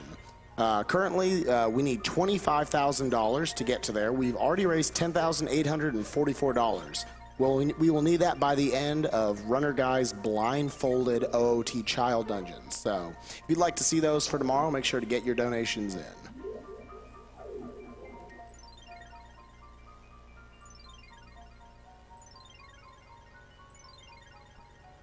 And I've got $50 from Bob Barker 158. Bob Barker here, reminding you all to help control the animal population and have your animals spayed or neutered or killed. Okay, so coming up, we have the most critical shopping menu session in the run. We're going to sell off almost all possessions we've accumulated up to this point and buy lots of fire, ice bombs, and fright bombs, which we're going to use on upcoming bosses in order to make them a lot faster than if we didn't have them. Now, the issue with Mario RPG is that there's a 999 coin cap for your raw coin count, and if you try and sell items when you're already at that cap, you'll sell them but gain no coins. So what you have to do is you have to sell nearly up to that $9.99 limit, buy bombs, and then go back and sell more. And a complication with this is that the items are worth varying amounts of coins, so you want to do it in a very specific order to do it as fast as possible.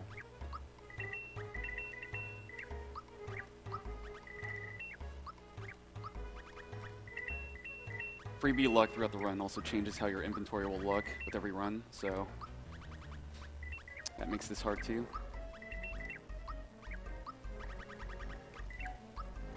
Oops. Fine.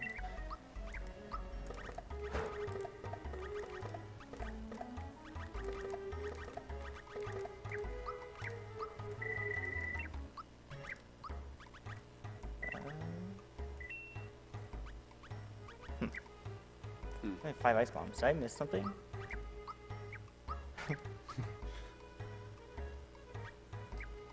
Alright. Alright, so we should have 6 ice bombs there. I think you only ended up with 5. It looked like I forgot a Kiricola. Maybe.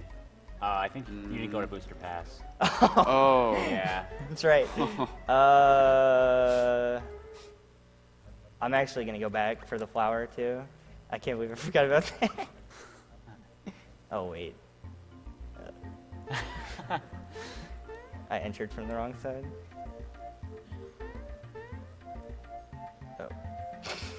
So yeah, normally you're supposed to go here. Yeah, on the normally way I would've to come Star here. Hill. So these bombs are not just important for expediting fights in the late game, but they're also really important for just making them consistent and doable in the first place. You could technically have one of each bomb and then hope that you freebie every single one. The odds of that happening are obviously very, very small. Just be a god with raw candy freebies.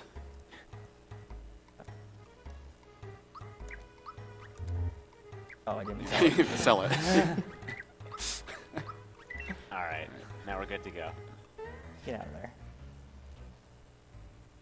This is pretty much the only part of the game where you can buy these bombs, so you have to supply for the rest of the game. Yeah, so Yuridovich, which is a boss after you beat the sunken ship, I mean, he's formed by those like fake toads that you were just buying items from, and they go away after you beat Yuridovich, obviously. So you can't really easily buy bombs anywhere else after this point. which is why we try and stock up on as many high-value items as possible before this point.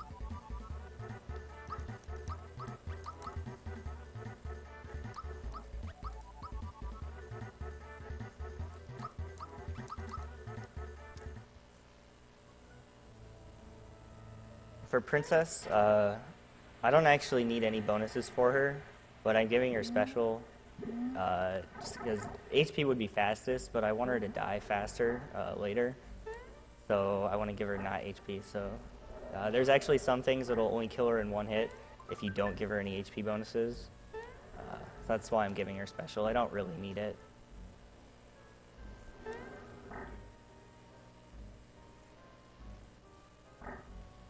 There's a really annoying thing with this password entry system. There is 1 frame per hover cycle with these chests where it'll advance the letter twice instead of just once. And then when you go to input the password in the little horn or whatever at the wall, you'll have the wrong password and you'll have to correct it.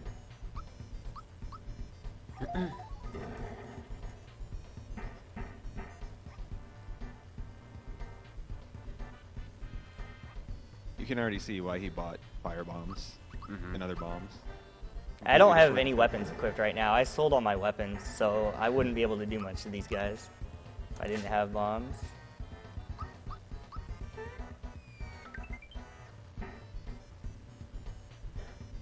The old strat we used to do here was to boost Mario, but because of some jump grinding I did earlier, we can actually skip that and avoid that having to boost Mario. Geno boost is a pretty slow animation. Okay, I'm really glad I got 1 freebie there. Should do 82, hopefully. Yeah.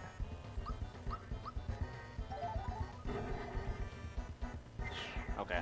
So because he got that 1 firebomb freebie, he will have a firebomb to use on the Dodo fight during the Valentina battle. And if he didn't have that firebomb for Dodo, it would take probably 4 turns to beat him, but it'll take only 2 in this case.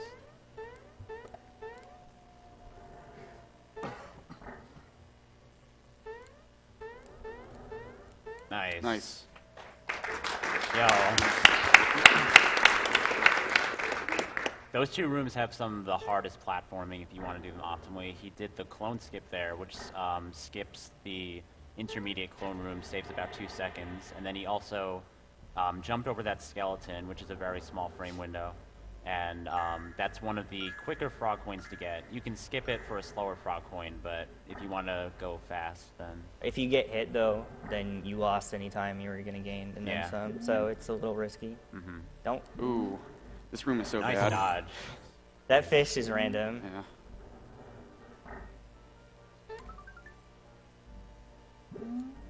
Safety ring's very important.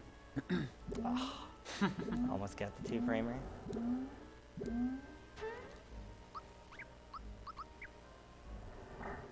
If I'd got a lot of firebomb freebies, I could have skipped switching Mallow back in here and used firebombs instead. Because then I got to do this. Yeah, generally the more freebies you get, the more time-saving instances of bomb usage you can do as the run goes on.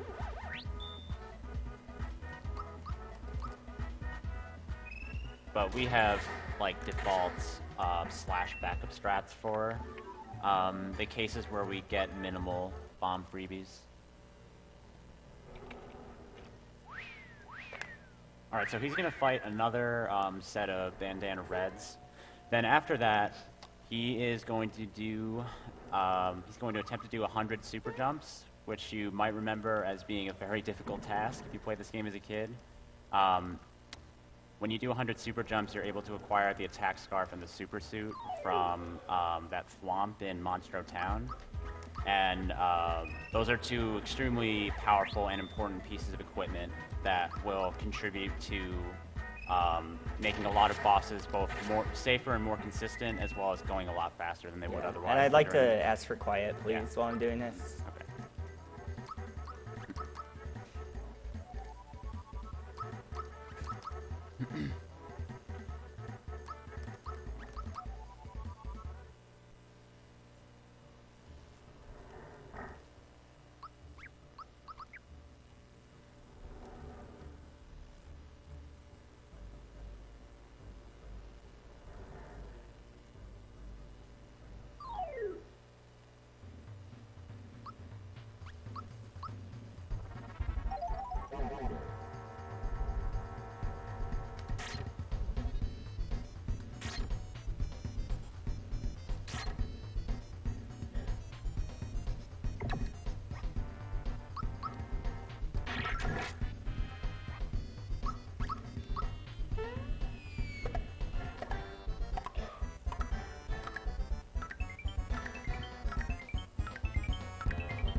So the way super jumps work, you'll be seeing a lot more of them in the run, is that the first one to get is really easy, and they progressively get a little bit tighter of a timing window until jump 13, where it's now 3 frames. So this game runs at 60 FPS. So you have 1/20th of a second to press the button, and you have to do that 87 times in a row without missing one.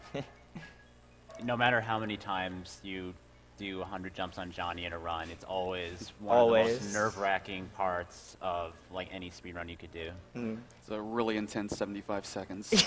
So. And it actually, you need 100 jumps to kill him too. If you do 99, he lives with like 2 HP.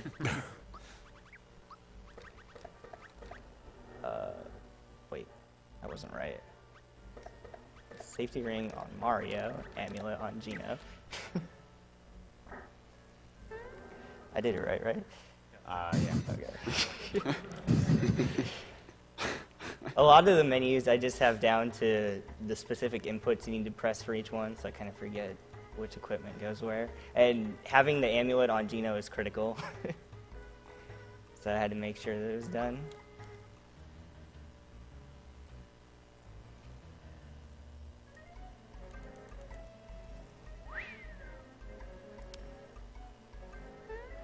Got $20 donated anonymously. SMRPG made outfits. Life just doesn't get any better. So you're going to see shortly where all the fright bombs that he bought are going to go. Earlier I mentioned miraculous fights. This is kind of one. Yared was a pretty tough fight casually, at least for me. And with no weapons and armor that's from Moleville, I'm really weak right now. My characters are pretty underleveled too. So I can just kind of barely scrape by in this fight. And that's why I need Toadstool for healing. If you don't have Toadstool, you can't win this fight unless you're Oxworth.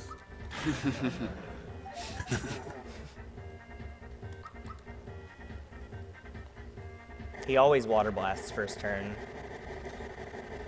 So if I did it right, Gino will live with 1 HP.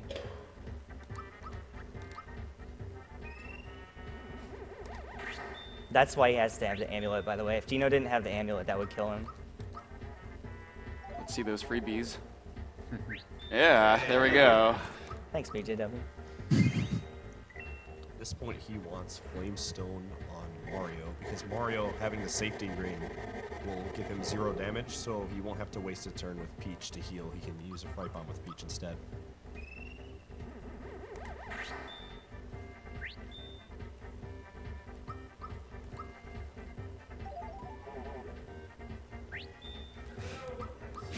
I got all the fright bombs I need now. I don't really need any more.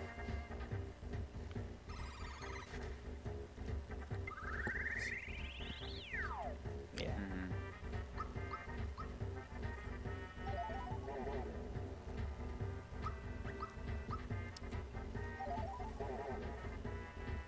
I'm actually gonna heal here just in case.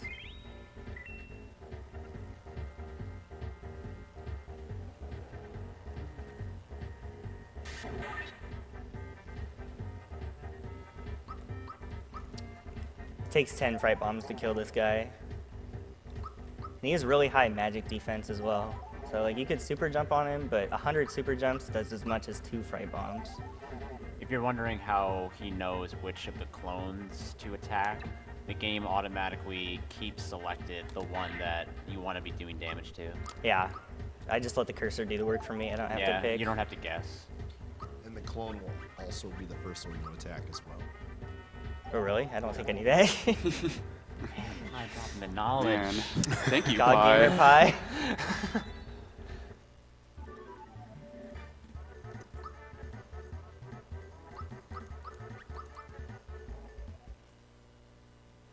Got a $5 donation from Roy Koopa. Roy Koopa here. Good to see my pops being the powerhouse that he is. Not. More money towards animal ditching. The song is so great to hear after 100 super gems in Yurtevik. Going shopping in Rippletown.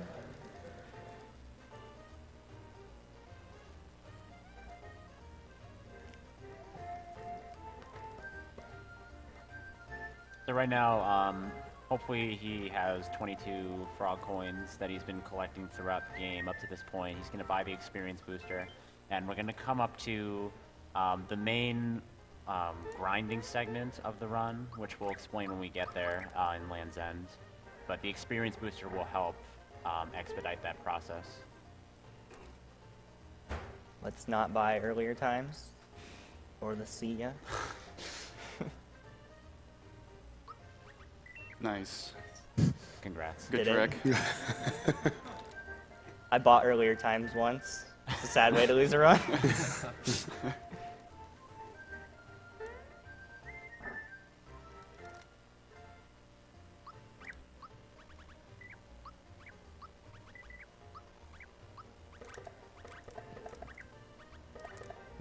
No, get. There we go. Something to note here, because Checkers is taking off all of his armor for what's going to be happening pretty soon, he's really vulnerable, and Land's End has some pretty tricky platforming, so he has to be really careful here. He could potentially run into an enemy. Now, you don't strictly need to get that red essence, but... There's some- oh, no. He can juke you like that. So this is really scary right now. He needs to run, and he got it first try. Alright. I wasn't scared. I was a lot more scared of Wiggler earlier than I was that. So that red essence he got, there are a few fights he can use it in later on if they kind of go awry from the game plan, how we want them to go. I'd just like to point out that if I'd hit any of those Bs, that would have been pretty much close to run over. They go first, and they'll pretty much one-hit KO anyone in your party. So I gotta be really careful on that screen not to run into them. Now again, we're using bombs to one-shot all these enemies that would take a long time to kill if we didn't have the bombs. Ice bomb freebies are what I really want right now. The Yeah. more the merrier. Ice bombs save time on a lot of fights later in the game, so they're by far the most useful of the bombs to get freebies on. Can you give me some good luck, BJW? I will. Thank you.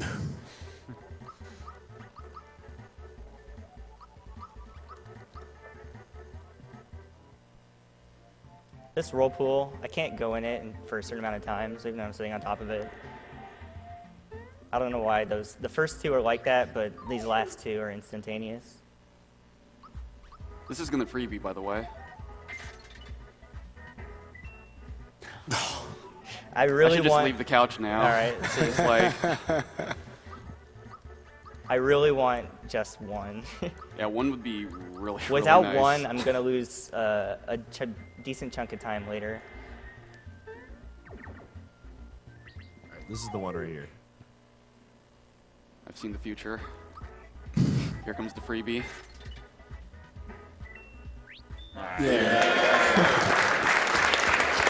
You can come back. Future pie never lies. You timed that freebie perfectly, dude. Really important that I save here. Yes. I've never lost a run, but I think Cypher has I by have. forgetting to I save. have, yeah. So there's a star chest here on the overworld, and there's another star chest as he drops down into this area that you can buy from the shaman in the corner that he's heading to.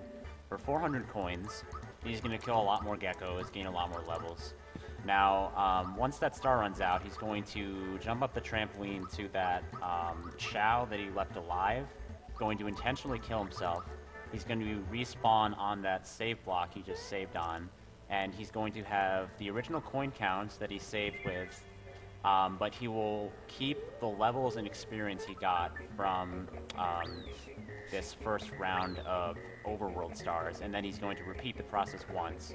And by doing so, he's going to gain a lot of levels in a very short amount of time, which will kind of bring him up to speed with where the game wants him to be at in terms of power, defense, etc. That's just how the game works. It's very lenient with game overs. It keeps all the experience you've gained, but resets your coins and items and all that. Yeah, technically, if you wanted to do that in a casual playthrough, you could max level right here pretty fast. If that armored ant does the normal attack on Peach, she'll die in one hit. So that's the whole reason that I didn't give her HP when I was leveling her up.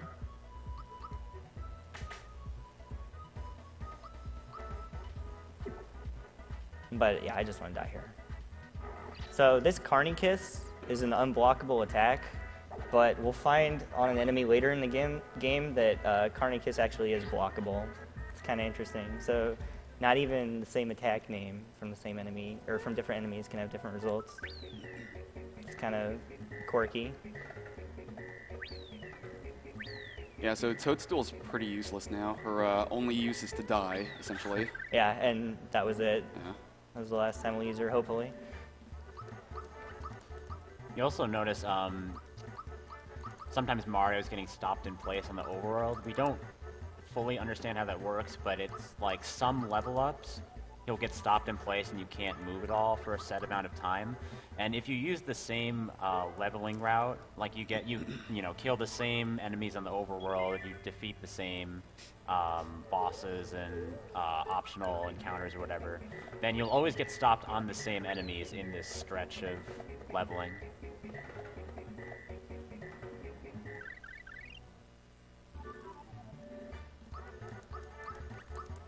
That was all the farming I'll do for the rest of the game. I'll get a few more level ups from bosses, but I guess there's one normal encounter I'll fight because it's pretty much forced unless you're the task. Yeah, he's going to end the run at about level 15 or 16 for every character. If you get more levels, then obviously the level ups will take more time, and they won't really add much to speeding up the boss fights. So the route we have now is a pretty good balance between minimal level ups and being powerful enough to take on the bosses quickly later on. Yeah, the old route used to actually fight twice, or Death of Beast twice, but now we only do it once. So he's going to fight Balome 2 in a minute, and just like Johnny, he's going to super jump on him. Not 100, it's more around 60. Yeah, for all super jumps, I would request that it be quiet, please. Sorry, go ahead. No, I didn't mean to. I just wanted to say that before I started. Yeah. But the thing with super jumps is, Johnny, for example, is completely stationary. The frame window to continue super jumping is exactly the same. But there are a few enemies like Balome here who oscillate slightly.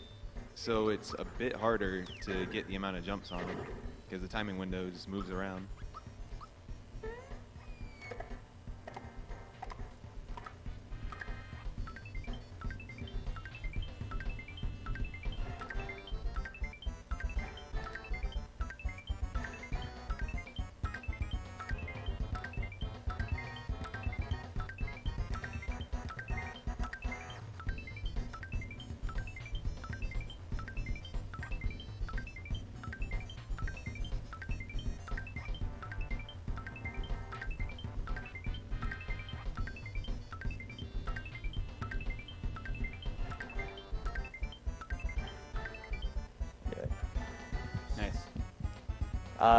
If I didn't kill him right then, he would have eaten someone and cloned them. It would drag the fight out a lot longer.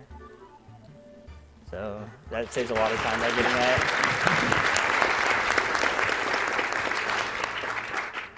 Something else to note there is Mario learns an attack called Ultra Jump, which kind of technically does the same thing there, but he jumps on all the enemies that are in the battle. So you can technically use Ultra Jump there in that fight, and it's a few seconds faster, but it's much more difficult, especially with the moving frame spot with the jump. So there I got my reward for the 100 super jumps, the super jacket. Or it's super suit, sorry. Super jacket is what it is in Japanese. It's a very, very broken item. It gives like plus 50 to all stats and plus 30 speed. And it speeds up the run by like 20 minutes, 15 or 20 minutes or something. I think a very appreciable amount of time. Yeah, it's big. Yeah. The attack scarf is also plus 30 to each stat, including speed. So like those two items combined just like add a ton of firepower and defense. Yeah, you'll see Mario's about to become a real hero.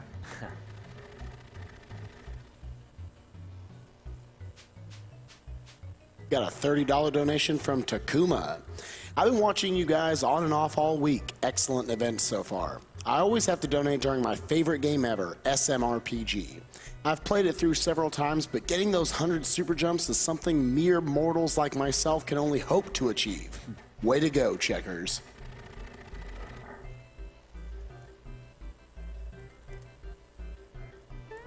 Best movement trick in the game.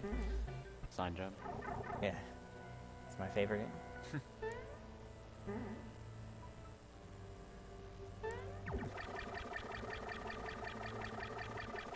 Oh, I don't think we discussed, there was some RNG with heading down to the Balome 2 fight. Kind of hit the tongue on that statue with the shaman standing next to it. And you can actually get really screwed by RNG. And there are two things you can get. One scroll, you either get like this treasure cove, which you need a key to actually access. And then the second scroll, you actually access the Balome fight, and you can repeatedly get the scroll that that leads to the treasure cove.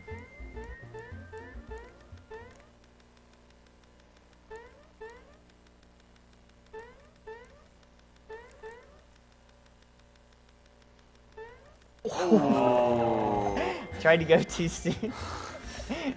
That would have been a really good time too.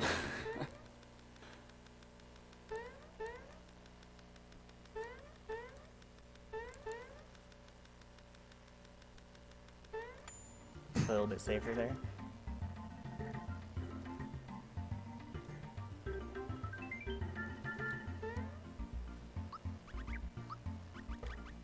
Troop Event's a pretty critical item. It gives you basically the equivalent of an immediate Geno boost for for attack, and it's plus 20 speed.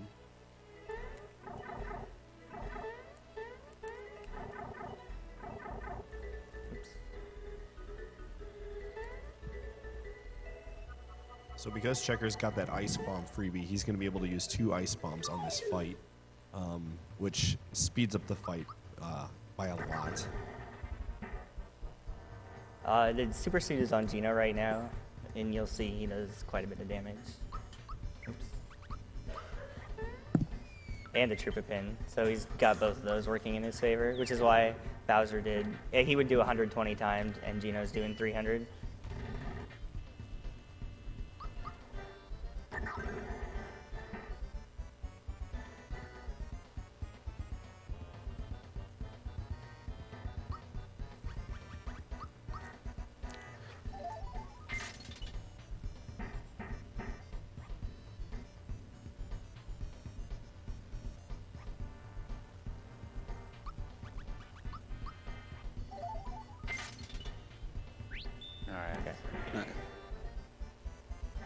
He always does Pedal Blast first turn, scripted, which destroyed everyone when they were playing casually.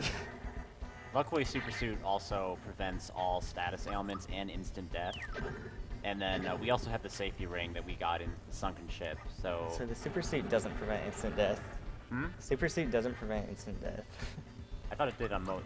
It's when it's No, paired it's with the why attack Mallow scarf, can right? die Okay. on countdown.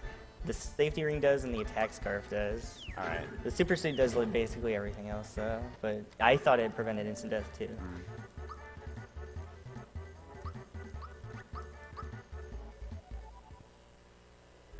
And we'd like to thank Green Death Flavor, another winner of one of our races here at AGDQ, the Super Mario World 4-Way Race. He has a donation here of $5, and he simply says, "Here's to a real good cause. Kill the animals. Kill them all." Now wait a second. Mario has a super suit on in the Smithy fight, and he's Attack immune scarf. to Magnum. Attack scarf. Okay. Yeah.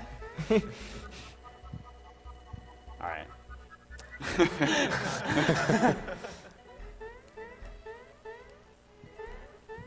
This guy's a real troll.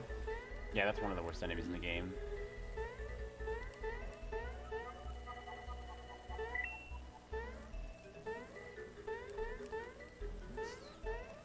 Jumping up these vines, like Checkers is doing right now, is kind of risky, but it speeds those climbs up immensely. Time for cutscenes. Yeah. Next, like, whole Nimbus area is a Yeah. great time for donations. All right, well, we've got plenty here. Just want to give, once again, a huge shout-outs to all of you for all your generous donations over the week. Looks like we are currently already past $650,000. About $100,000 of that was for the minecart, but yeah, thank you all so much for it. Let's see what we got here. We have got a $25 donation from Hey Boots. This is for Whitey. I said I'd donate if he got his 100 super jumps. So there you go. Well, thank you very much, Hey Boots. I've also got $20 from Bubbly Oasis. Hats off to one of the best RPGs on the Super Nintendo.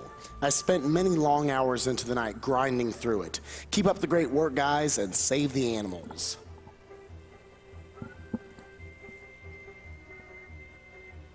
Also got $25 from Amply Lukes. Thanks to all runners and staff for their great work towards a fantastic cause. Loving the SMRPG run so far. Can't get enough of those super jumps. Also, give a hoot, don't execute. Save the animals, please.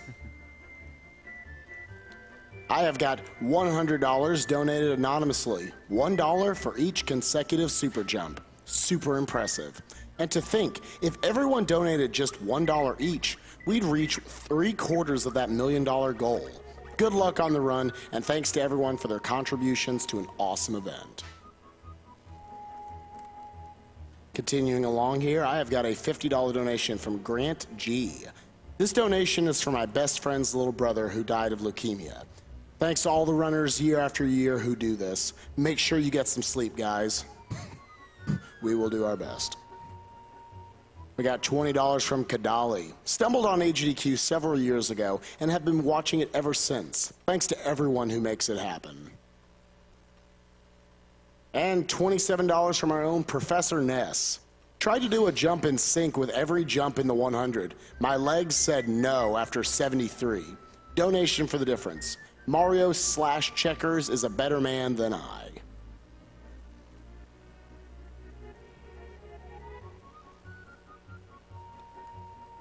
I've got $50 from Narcona. I never managed to get 100 jumps as a kid. Watching it done like that is awesome. Thanks for putting on an awesome event for a good cause. Oh, and save the animals. They do the same for you. About $20 from KC Spot. If I was rich, this would be $1 a jump for the Johnny fight, but I'm not rich, so here's 20. For Checker's godlike skill thus far. Cheers. Also, please sing Mulan for Kingdom Hearts. We need to make men out of Twitch chat. And another $100 donation from Zombie Johnny 005. Hello all at AGDQ. I would like to start by saying I know the pain of watching your loved ones pass from such a terrible disease. I am donating what I can for such a great cause. Watching people play some of my favorite video games so well and so quickly makes me think I can't play video games at all.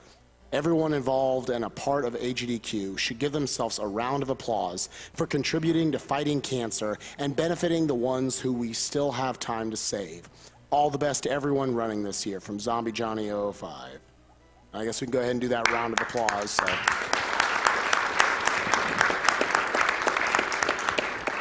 Thank you all once again very much for your generous donations, year in and year out. Flags of masses.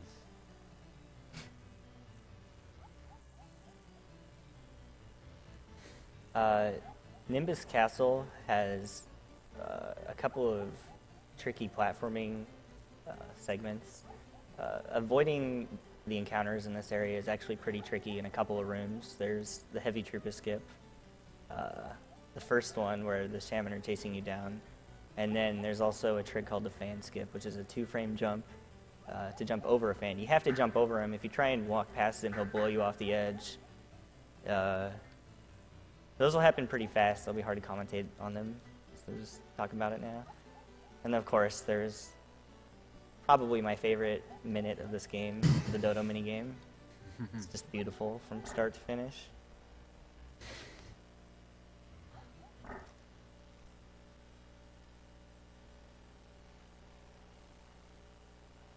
It's kind of like the curtain minigame from Booster Tower earlier, in that if I fail it, I'll have to fight Dodo. I don't want to do that, and I'll also get an item, much like I got the amulet earlier, the feather, which has 1 use. In a later fight, so pretty critical that I do this. Best track in the game. Dodo doesn't have very good eyesight.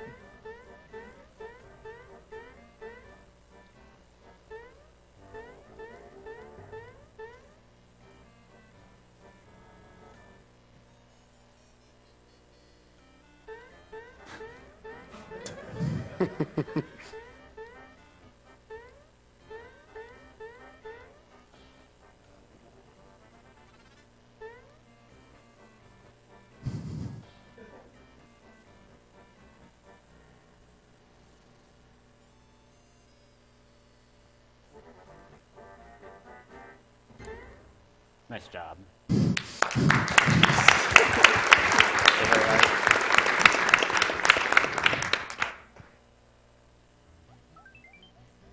You pick up that feather to use in exactly one fight, the Axum Rangers fight. That's so Mallow can outspeed Axum Black. Unfortunately, we've been keeping these zoom shoes that we got in Booster Tower up until this point, but it doesn't give Mallow quite enough speed to outspeed Axum Black, so we need to spend the 1 to 2 seconds picking up that feather there. Stopped us in place. Yeah, even in a task setting, it's faster to play out that whole mini game than it is to fight Dodo.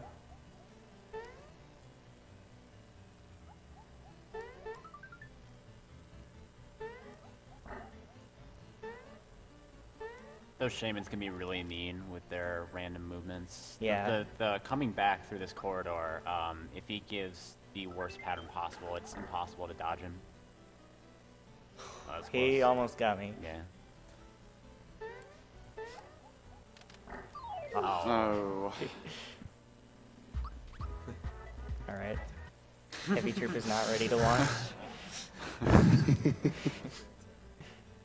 No, the second one's free. BJW. So this fight coming up has 2 phases. The first phase is kind of like the candle phase of Bunt, in that I can use untimed attacks, because all I need to do is any attack to crack the shell. So no difference between timing and untiming. And then the second phase, once you do 3 attacks to Birdo, she will use this powerful move that can also spawn an extra add-on that you'd have to kill. So I want to kill her in just 3 attacks, and because Mario is a powerhouse with a super suit and attack scarf right now, I'm going to use him and just defend with the other guys. Even with this, I could still get unlucky and not kill her in 3 turns, or 3 attacks. It's up to the randomizer at this point. I've got good rolls so far, so as long as the last one is decent, we'll be okay. Yeah, to expand on the randomizer a little bit, all the weapons you acquire have a randomizer range to them, and the way it generally works is the more powerful the weapon, the broader the randomizer range can be for a specific attack having like plus or minus the base value. I was trying to jump over that guy. That was the fan skip I talked about. But because it was just one, I decided to kill him. Faster than trying to run away and failing.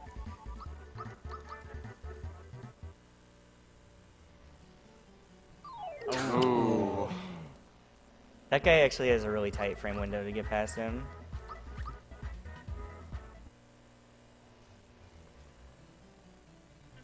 Yeah, Nimbus is rough in terms of dodging all the battles. Mm-hmm. Thanks, BJW, for that. Best trick in the game right there. Second heavy trooper setup. Yeah, the setup you used actually placed him on the very, like, he was basically 1 pixel away from hitting the heavy trooper's hitbox.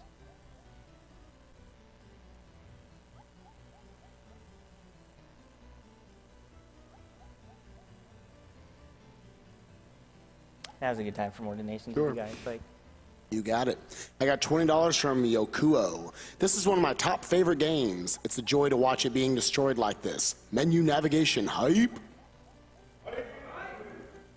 Got a $20 donation from Sachi. My last My last donation was not read, so I hope you get to this one.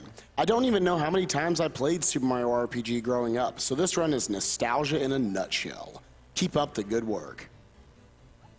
Also, I'm sure this is one of many, but we have a $1 donation from Uska. $1 from everyone? Well, I accept your challenge, good sir. How about this $30 donation from Monster Box? A $20 donation, plus 5 for my minecart debt, plus 5 more for horrible sniff-it hitboxes.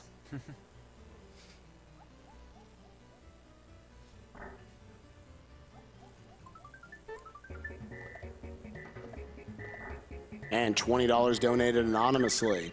Already donated before, but couldn't resist seeing one of my favorite games being Speedrun, and that Geno plushie looks too good to pass the chance. Thanks for doing all this, and let's super jump cancer to death.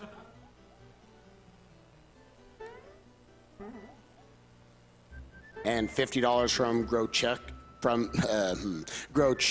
Yeah, I think that, sure, we'll go with that. I was waiting for this run to donate. Mario RPG is one of the best games I ever played in my life. It was a part of my childhood, and I finish it many times. Continue the good work with the amazing run. I really liked how you skip Mac Fight.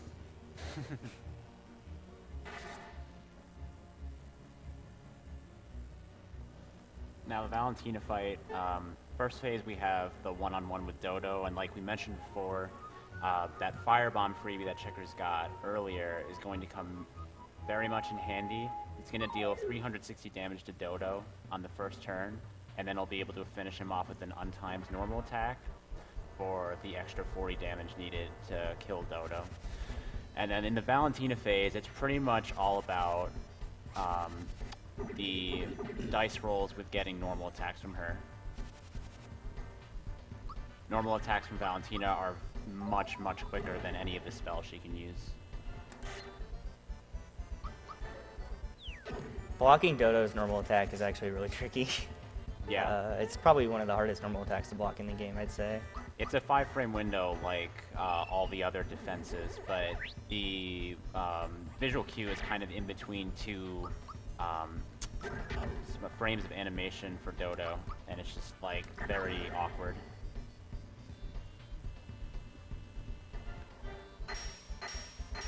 Geno has the safety ring on, so elemental attacks like that won't do any damage.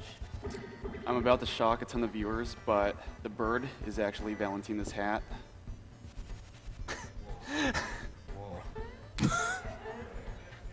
It's not her hair, you mean?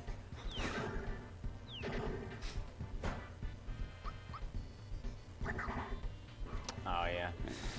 So that's one of those random misses that bosses have. She has it too. It's not a very high chance, but it does happen. It's like 10%, I think. I'm not sure the percentage, but I think so.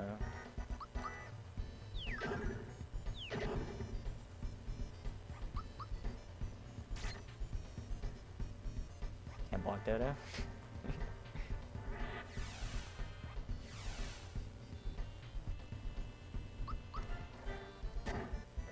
Wow. Okay. it's very, very rare you get a Valentina fight this bad. Also using a lot of spells. Yeah, I can't believe Mario got to half health. That's incredibly rare. The only thing that she can do that does like more than 1 damage is Diamond Saw. Mario's just too strong right now. That so goes. 2 misses is exceedingly rare, though. I actually don't think I've ever had a fight with 2 misses before.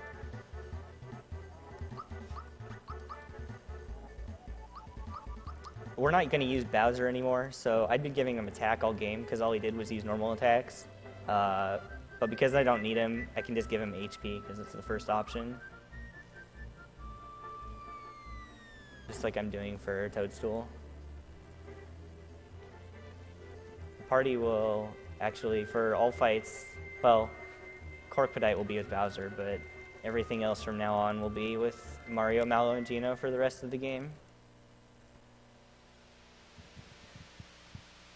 We got more cutscenes, Spike, Sure. so if you want to jump in. Yeah, and I just want to say once again, shout outs to everyone who's been donating. You would think in a game with a fair amount of cutscenes and text that we be looking for donations. I've probably read 10% of the donations that have been sent to me, and that's not 10% of what's been donated. So unbelievable amount of donations coming in. I just want to thank all of you from the bottom of our hearts. That being said, I do have a $15 donation. It was donated anonymously, but it says, thanks to everyone setting up this event for a wonderful cause. Save the animals because that emote is cute. Also, someone give a coffee to that man in the back. I've got a $500 donation from Dr. Bob Tastic. You know what sucks more than cancer? Cancer treatment. My grandmother died roughly 1 year ago due to the cancer treatment. It's great that PCF's mission is to minimize the amount of cancer and cancer treatment that happens. Donation goes to clearly the best Disney song, Gaston from Beauty and the Beast. Checkers. We've also got $10 from Dual Corderon. Love the stream. My girlfriend had melanoma on her lower eyelid and lost all sight in her left eye. It's the help of people like you and organizations that she's still around today. Thank you so much for what you are all doing. Also, this is a speedrunning event. Kill those animals. We got $20 from Carson ZPHMD. Can't resist the chance of bringing home my own Geno doll, but even more so, I can't resist the chance to make a real difference. Keep kicking the runs can and keep raising those funds, everyone. And I've got a $50 donation from Jack Hirschhorn. Been watching for 3 years. Hope to be watching until we can kill cancer as easily as random crashes kill runs. I remember playing through Mario RPG a ton when I was younger. I clearly remember my mother being annoyed when I told her I had beaten it twice in one day. Yet, not once, ever, have I gotten the super suit, and Checkers makes it look so easy. You are all amazing for doing this every 6 months, and I can't wait for Summer Games done quick. Shoutouts to my best friend, Sam. So the volcano here actually has some of my favorite music in the game, and also some of the most fun platforming, in my opinion. This is a very important overworld star. Ooh. Ideally, Oh. okay. 8 is still okay. It'll be okay because I hit some extra enemies earlier. Right. Usually you want to get 9 kills, which... Go ahead. I was gonna say, I've never just held up before and missed that Sparky. Isn't that what you do, is just hold up on that screen? That's all I ever did there. I don't know. I don't remember exactly. I don't know why I missed him. But yeah, that overworld star depends on luck in one screen when one of the those tree stumps shoots a bunch of spinies, and if none of the spinies land in your way, you want to keep going, and you have to kill a far off fireball. It's kind of tricky. So here, if he had gotten a lot of ice bomb freebies, he would be able to defend with Mario and then use an ice bomb with Bowser, which he has the Troopa pin on right now, and he'd be able to kill everything in one go. Would save about 6 seconds.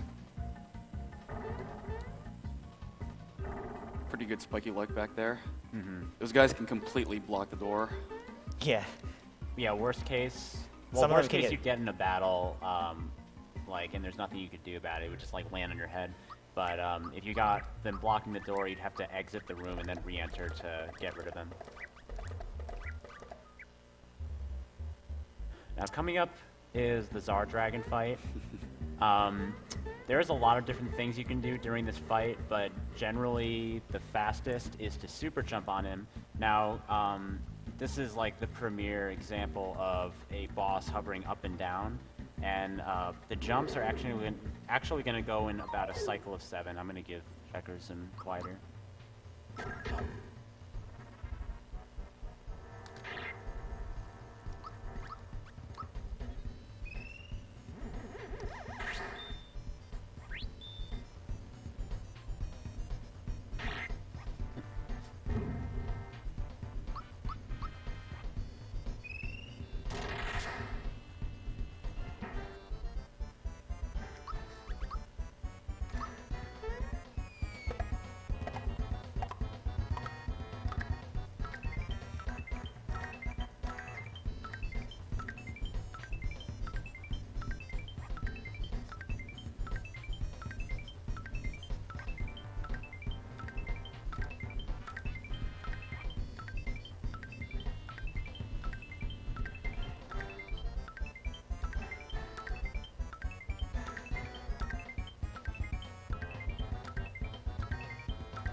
pretty good.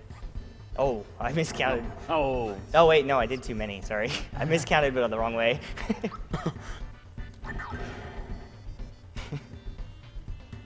One thing we haven't really talked about is the counterattack mechanic. So he actually counterattacked both of those there. If you ever thought it was like unfair why the bosses sometimes got extra turns, a lot of bosses have counterattack possibilities after like a normal attack. Some even have counters after spells. He's countered all 3 of my attacks right now, which is pretty unlucky.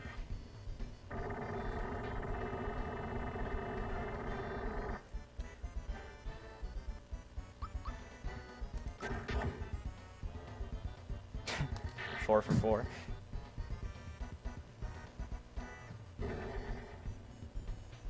And he should die here. Nice. That was a really, really good Zara Dragon fight.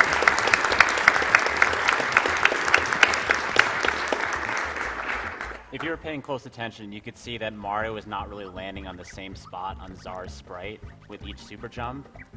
It's a cycle of 7 for his position, and it's much more difficult than jumping on a typical enemy. Yeah. Normally when I'm super jumping, I count in cycles of 10, but on Zara Dragon, I count in cycles of 7, and I know that I usually have to do about 6, which is 42. It varies slightly based on Mario's damage roll and whether Mallow uses Thunderbolt or nothing or an Ice Bomb. There's a lot of variables to keep track of. He also specifically put the amulet on Mario for that fight to... Mallow. On Mallow, yeah. To counter the 4 fireballs summon that he did. He'll do that if he does a normal attack on his own turn, if Zara does a normal attack on his own turn, or he uses Iron Maiden. Yeah, and putting the amulet on Mallow makes it so he's slower than Zara Dragon, but faster than the fireballs. If the fireballs get a turn, they'll all, one by one, very slowly explode on your characters. So the amulet on Mallow, to take them out before they get a chance to go, saves probably like 5 or 6 seconds at least. It's really slow. I'd say more, probably around 10. Oh, really? Yeah.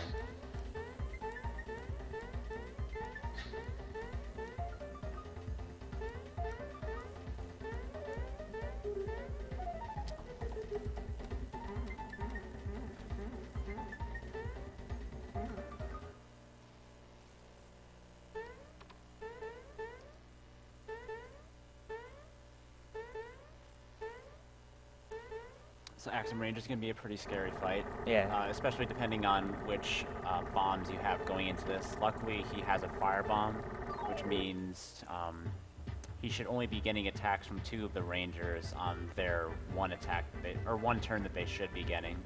But then during the machine phase, he needs to perfectly time every attack he does on the machine in order to not get a breaker beam. A second breaker beam. Second breaker beam, yeah. Can't stop the first. A rock candy freebie would be really nice here. I don't have the magic that BJW does.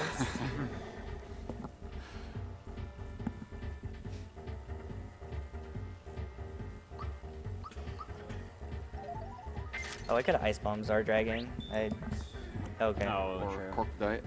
Yeah, I thought I didn't have an It's X-ray. okay, you'll have it for Gunyo. Yeah, I'll have 3 for Gunyo now. Yeah. Which is perfect.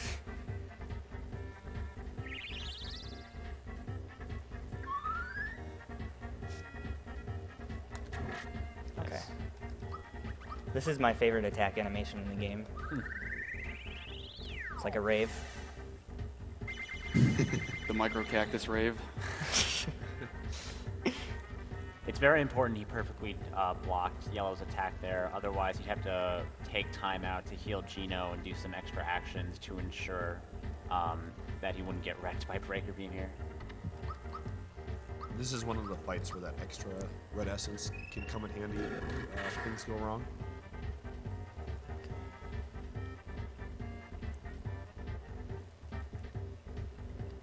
Justice Breaker. This will miss Mallow. Oh. Oh, dude. can't call anything anymore. Yeah.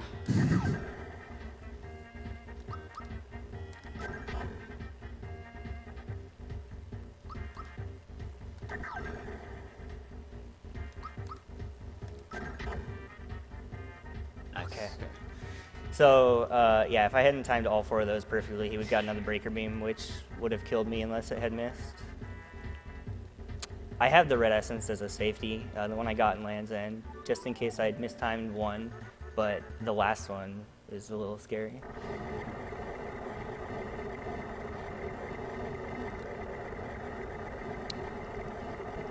I've got $30 from JXE. Shoutouts to the Axum Rangers. Hey, Checkers, my makeup's running.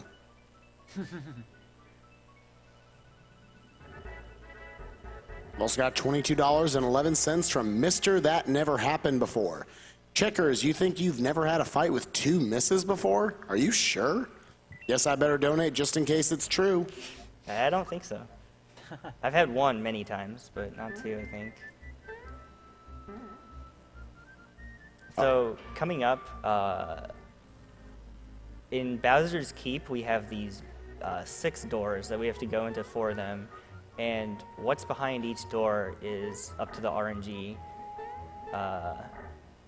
And we want to specifically get 4 of them and avoid 2 because those 2 are really slow, and we're not really equipped to deal with them. So I want to avoid, if you're familiar with it, the battle rooms. And it used to just be this thing we just hoped went well. But Kurt Q did some research on it, and he found a way to manipulate the order of the doors using an audio cue from Nimbus Land. So that's what I'm going to try to do.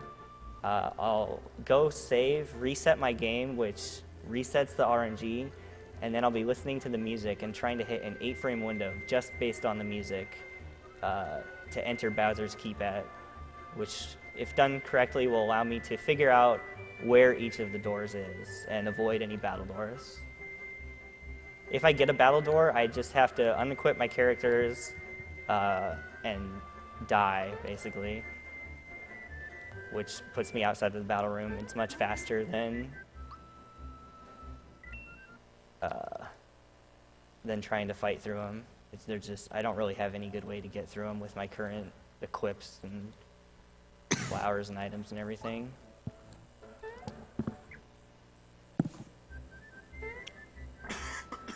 So from here until I get to the last text box is kind of critical.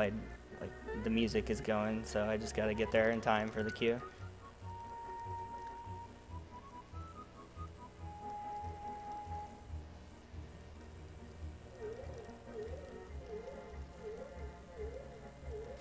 One time I was not looking and just listening to the music, and I heard like the whoop of the bus, so I thought it was coming, but I was stuck on that last text box, so the bus didn't come, and I just totally missed the queue.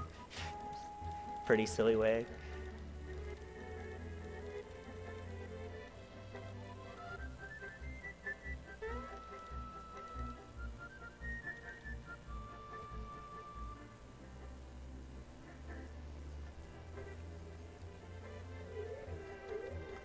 Okay, I think if I got it, I think I should be good. I'll be on the later end of the frame window. I'll be able to tell once I start getting into the doors. But right now I just gotta hope that I did it properly. We'll see.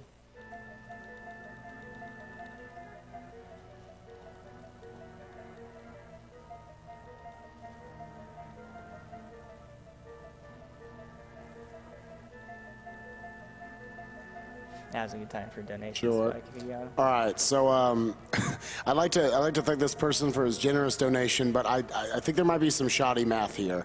We have a $250 donation from I'm a Dog IRL, donating $5 for myself and 99 other people who said they would for the minecart run. I've been watching since the first CGDQ, and these get better every year. Let's kill the animals.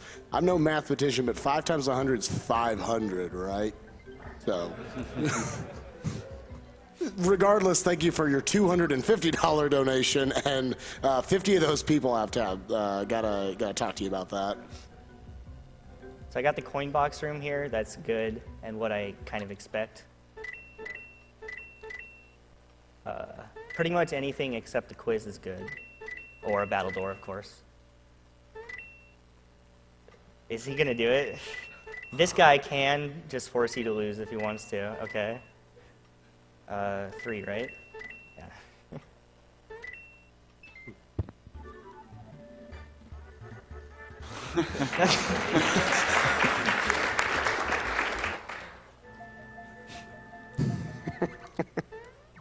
So this room right here is pretty easy, but the next room, Checker just mentioned Kirk worked on the battle door manipulation, but he also worked on this room.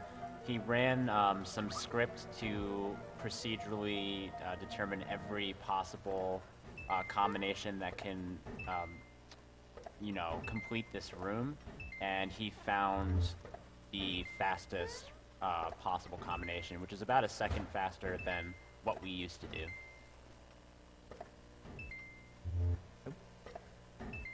Unfortunately, it's quite a bit more difficult to execute. Yeah. Just the positions of the cannonballs. Actually, most of the time you save is on the ending position by ending closer to the door. So I'm gonna go in door 4. Okay, because it's a platform, or an action room, sorry, I know that, assuming I did it correctly, the last doors are doors 1 and 3.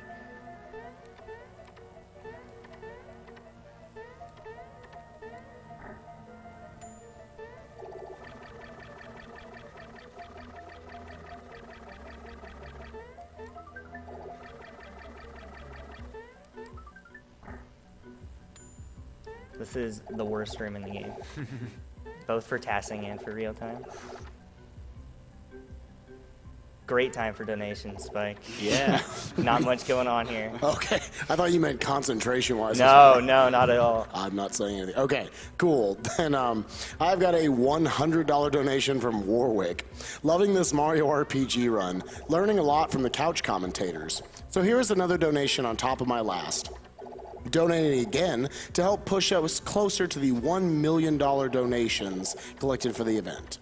Please put this 100 towards Save the Animals because the brat loves animals.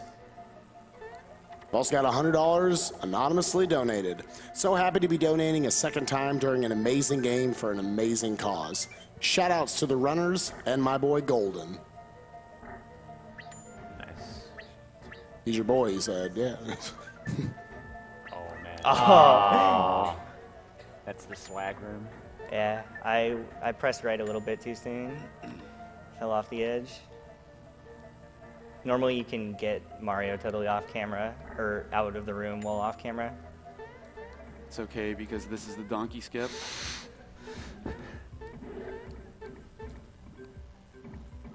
Oh. If you get on, I think one of the last 2 pixels, you can get past him without running into him and triggering that little cutscene. In case you're curious, the chest you just skipped holds the super slap, and that's Peach's weapon, and you don't use her anymore for the rest of the run.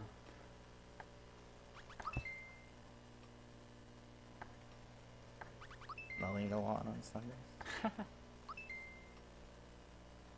Oh.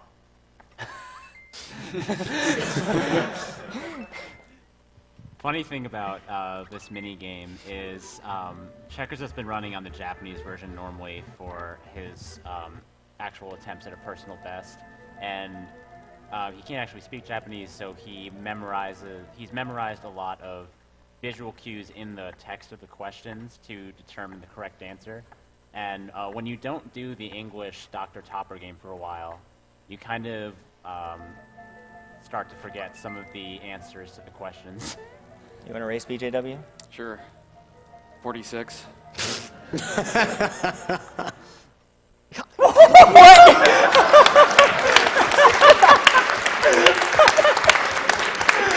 Here you go.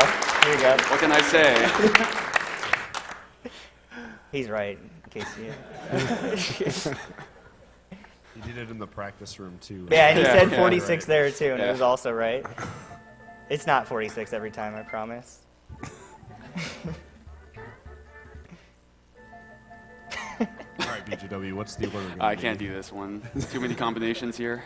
He doesn't know it in English either.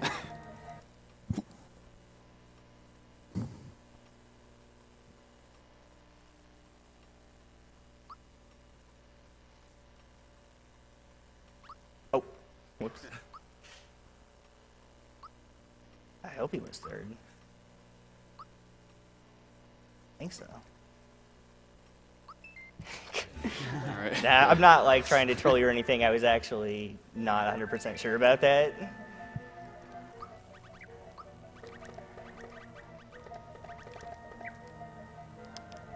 This will be the last use of the experience booster to get Mallow up to speed a little bit for some later fights. Particularly Countdown, I wanted to be level 15 by. Shoutouts to Countdown. Checkers is going to use a Fright Bomb in this fight because Magic Koopa has extremely high special attack. And if you don't use a Fright Bomb, most of his spells will one-hit KO some of the party members here.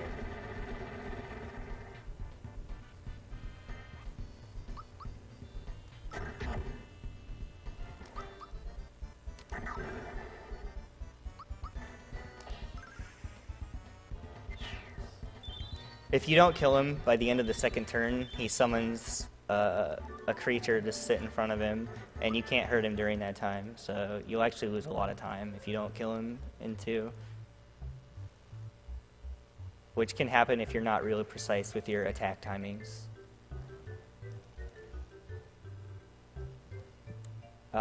Coming up here is one of the saddest fights in the game, and it's also the hardest enemy to super jump on in the game. That's questionable.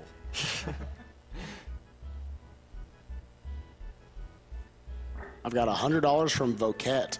SMRPG gives me an idea. Let's double our coins to fight cancer. Also, kill those animals.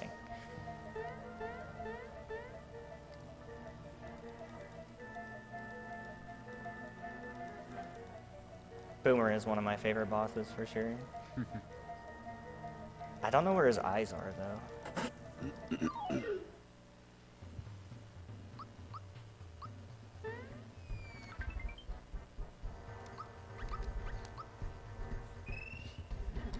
Boomer has a chance to counterattack that jump from Mario, so it's a good thing he didn't.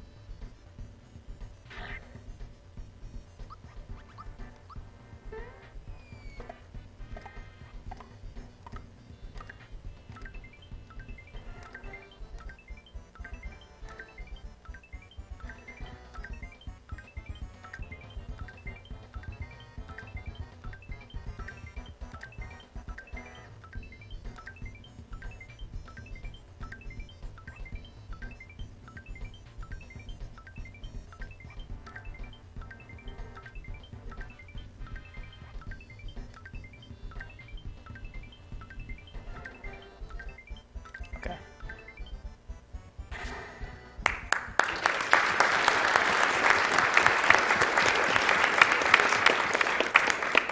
That was a lie earlier. He's the easiest. Yeah, boss he to is super the jump on easiest. in the game. But I have like a mental block with him recently, and he's like one of the only enemies that I drop jumps on in my PB, and in the practice room I was just dropping all over the place. But he is one of the easiest. Poor Boomer Chan. Poor Boomer. Poor Boomer Chan. Goes from a super sad song to a really hype, happy song as they're climbing on the chandelier. It's a great cutscene. So coming up, Exor, I think he was also a pretty tough fight for me. I thought he was the final boss when I first got to him, but the developers forgot one key thing for him. They remembered it for every other boss in the game, but they forgot to make Exor immune to Geno Whirl. Probably because he's normally protected by like the eyes, so you have to kill one of the eyes first to even hit him.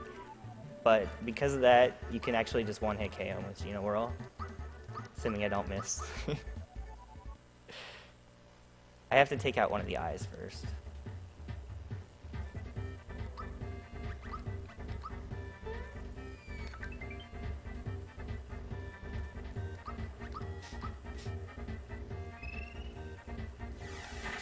Okay. It's a lot more than he has HP. Yeah, Geno Whirl's a really easy timing. When I was doing it as a kid, I couldn't do it, but I was trying to do it like at the way wrong time. I'll just say that. Okay, Mallow hit 15. That's really good because the next fight is Countdown. I really wanted to hit 15 by then. If he didn't, oh sorry, go ahead. I think all Super Mario RPG speedrunners universally agree that the factory and final area is one of the most fun areas of the game and a fitting final area. It has some really intense platforming. Some hard bosses. It's just good. Great music. Mm-hmm. Great atmosphere. Perfect. Just like the perfect video game.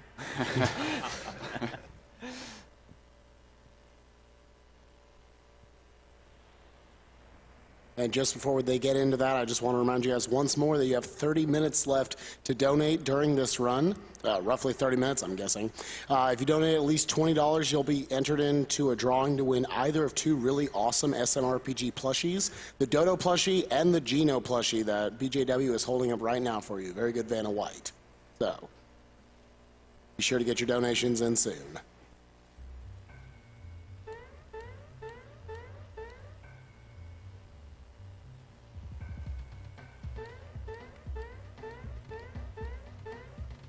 Ooh. That's one thing you gotta be careful for. I tried to time my jump a little too early there, so I walked right off the edge.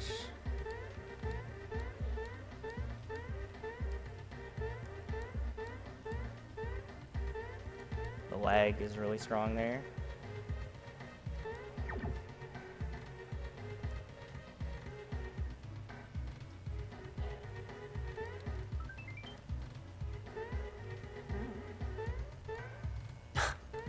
I don't think I've ever had that happen before. So Checkers is notorious for getting really terrible luck on the countdown fight. Mario does not have the super suit equipped right now. Mallow does, so Mario is susceptible to this really powerful attack Ice Rock that Countdown can do. And since super suit apparently does not prevent instant death, Mallow can get fear related, which causes instant death that either the Dinglings can do. There's a lot of variants to this fight, possible variants. Worst case scenario, Mario and Mallow could both die in the first turn, but that's extremely rare. Oh wow. Oh, nice. Will we see gardening time?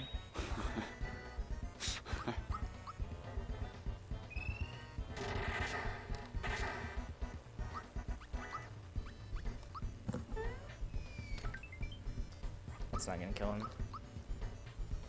That bell's gonna have 7 HP.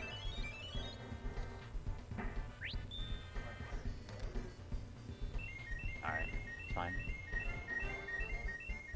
Is it better to Thunderbolt or just attack with Mario, you think? Try it. I didn't even time that. Oh wow. He's really far along. Oh, I forgot about the... Yeah, time marching on. Yeah. Moved it Oh. forward. Ooh, wow. That's really a lucky. really That's- strong attack. Yeah. Yeah. And it can put you to sleep too. Hey, I could put Mario to sleep.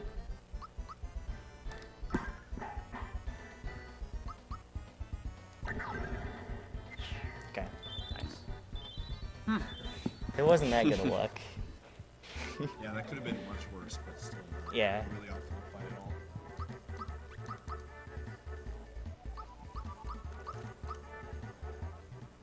I've got a $7 donation from a Jarmar. I love Toad and Toad culture. Nice.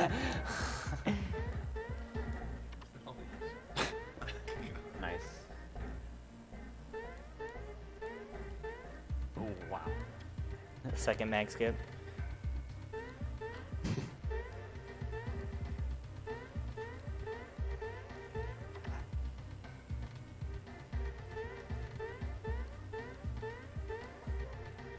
Alright, this is one of the most punishing rooms in the game to mess up. There's the bowyer skip. Nice. Nice. That room's actually pretty tough.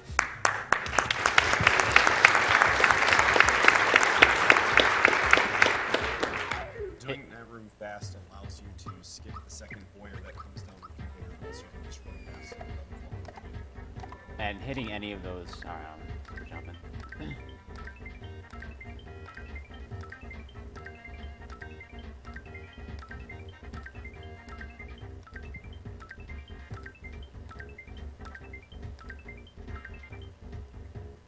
like I was saying, hitting any of those Axum Ranger machine mates can waste a lot of time. If there's an Axum Black in the battle, if there's an Axum Black in the battle, there'll be 2 of them, and then not running on the first action, just they both attack, waste a lot of time.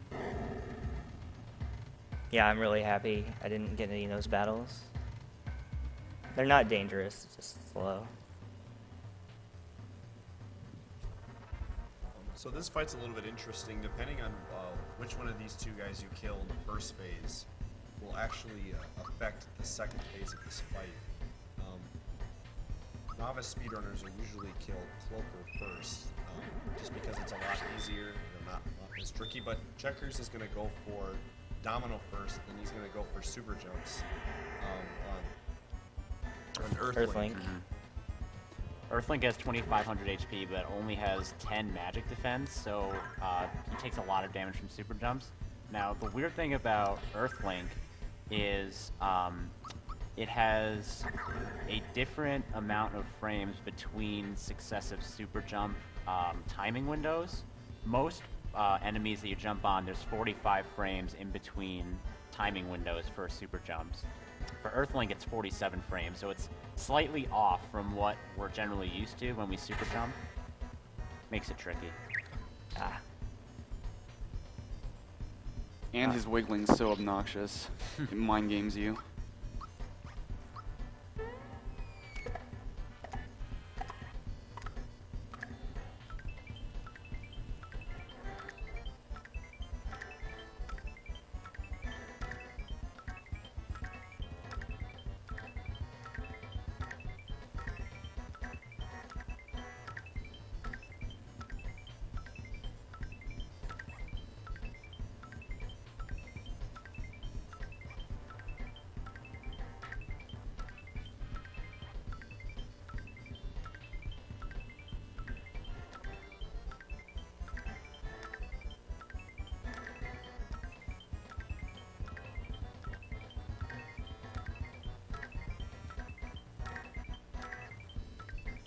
Okay. Nice.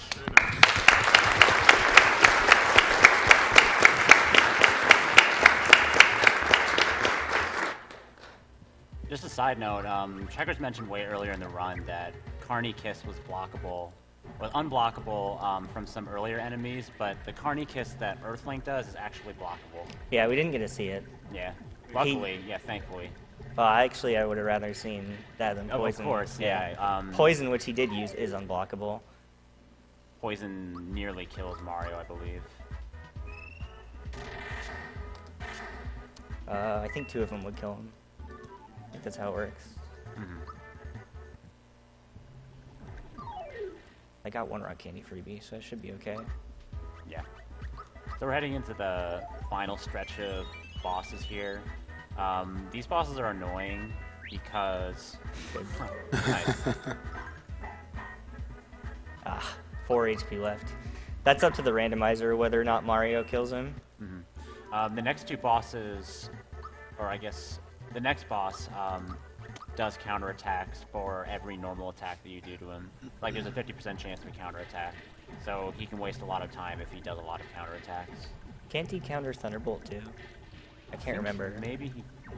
I'm not sure. I thought he does, but it's hard to remember. That's basically the whole point of the fight, is to just get as few counters as possible. It's not a very hard fight otherwise.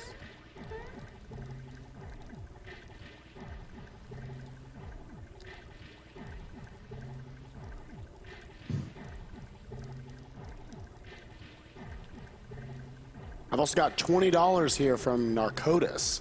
Checkers is the man. Love this run and all this business going down at AGDQ.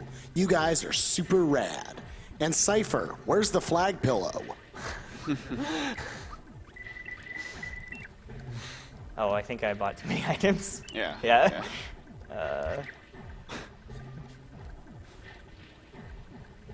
We got $50 donated anonymously.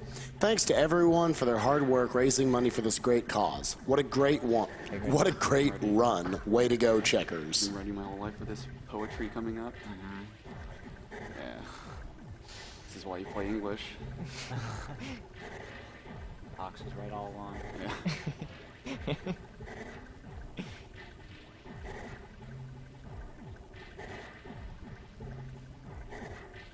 I've got $10 from Hensroth, donating $10 more for the Geno plushie, and so that I can hear Spike's dulcet tones read my donation. There you go.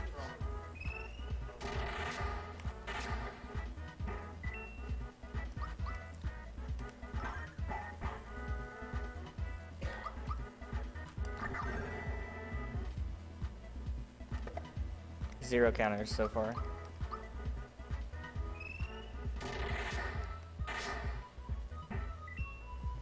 Shouldn't have said anything.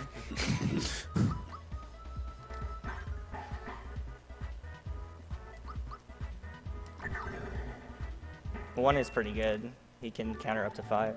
This one's pretty good. Like the moon over the day, my genius and brawn are lost on these fools. Haiku. Thank you, BJW. In the Japanese version, the text is obviously in Japanese, but it's actually completely different. It's not a haiku, and it's really the one major advantage of the English version compared to the Japanese version, because the haiku is timeless.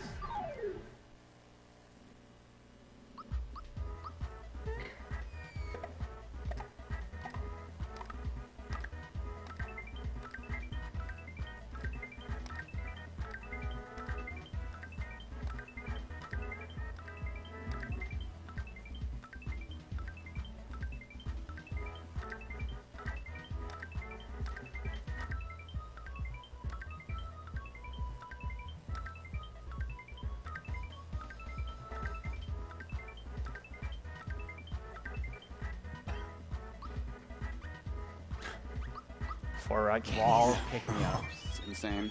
Just be safe. Gunyoke's gonna get destroyed. I hope so. Yeah, so for Gunyoke, you can have a very variable, like, bomb inventory going into this fight, and the more ice bombs you have, the better. As well as you want like 1 or 2 rock candies as well.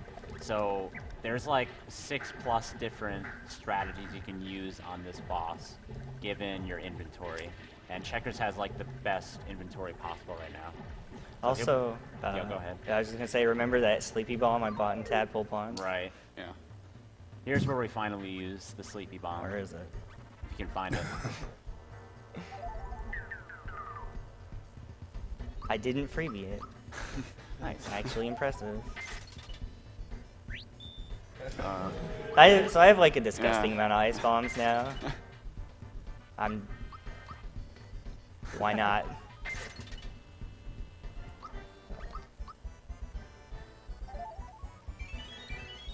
This fight's absolutely brutal when they're both awake. Gunyoke has really devastating attacks like Breaker Beam. And Factory Chief just lays down huge punishment on a single character. Mm-hmm.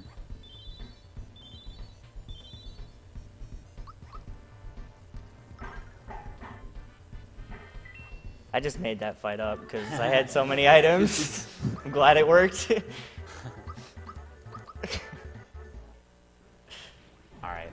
Yeah, so coming up is Smithy, the final boss of the game, and also the hardest fight in the run. I'll have to focus really hard. I'll be super jumping on both phases of them. I'm going to save here because the strat I'm doing of using Mallow on this fight is the relatively newer strat. It's been around for a while now, but the old strat used Peach and was much safer. Using Mallow means I have no healing, and which means if I don't do really good damage to Smithy's second phase, there's a very real chance I could die. I have good items, so I should be okay, but I will need to focus really hard. Tank Head Smithy, which is where second phase, is the hardest enemy to super jump on in the game because he's very high on the screen, he wiggles erratically, and much like Czar, though to a lesser extent, his hitbox shifts up and down slightly. I think only by one frame it varies, and it's, as far as I know, random. There's no discernible pattern to it. Yeah. Like it pretty much. depends on just what point in the animation you start jumping. It used to be the case when the route included 2 death abuses that doing a more conventional strat with Peach and trying to have him in wizard head phase as long as possible and doing normal attacks was optimal if you got good luck, but now it's always faster to have a good fight with as many super jumps as possible. Also, the music is really sick here. This intro with the echoing hammer, it's great.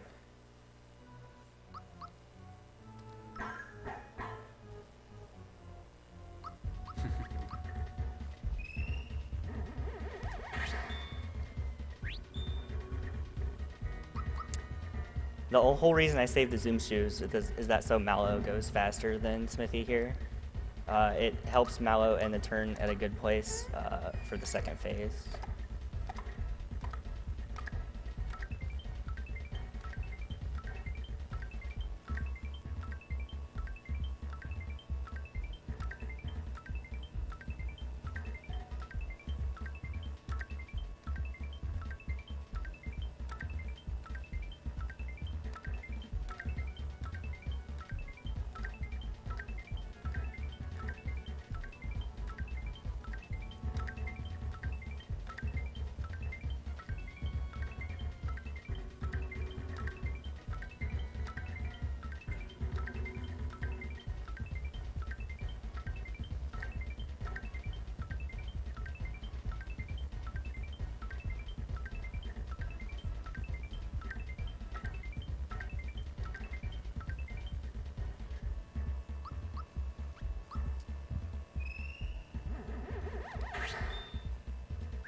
So that's the end of phase 1. Best of luck, Checkers. Thanks. Good luck. So time comes when Smithy 2 dies. It's really hard for me to predict it, so you're just gonna have to, I'll call it as soon as I know. The screen will start shaking. Yeah, this screen violently. starts shaking, and there's a loud noise, and a text box appears. And before we get there, once again, thanks everyone for all the generous donations throughout the run. He's going to have to do super jumps twice, 100 times, so nobody clap until the fight's done. Yeah, if you see me get 100, please don't clap. Ideally, I do 100 twice. And one final note, he uses Mallow to do a lot of damage on tank head phase with Shocker. That's the reason you bring him into the fight.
That's one.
Still really good. Oh, I should have healed Mario. I might do that here. Actually, no. Oh, Wow. That luck.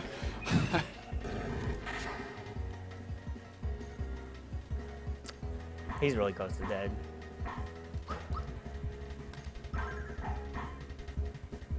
Time.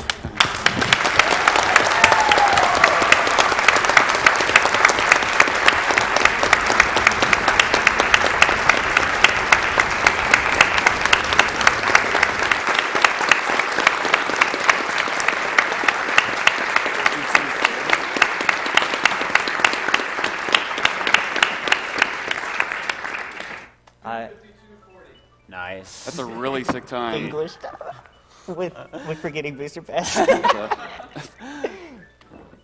run. That was the best super jumps I've ever had, like in a run from start to finish.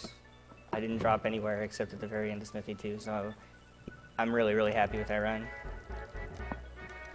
Yeah, I hope you enjoyed it. It's one of my favorite video games. Yeah.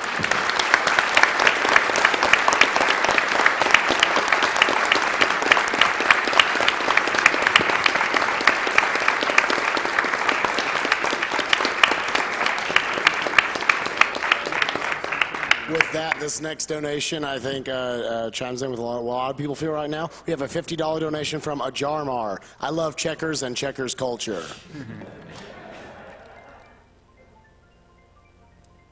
All right. Can we watch the credits? All right. At least the I'd love ending. to, but Okay. it's not my decision.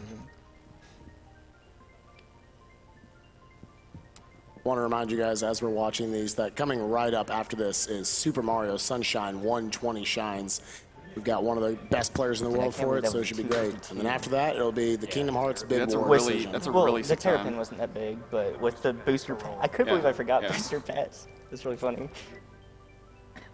I want to also give one more shout outs to both Steel Feather and Edo Bean for both respectively donating the Dodo plushie and the Geno plushie that you could have donated for during this run. Those are great prizes.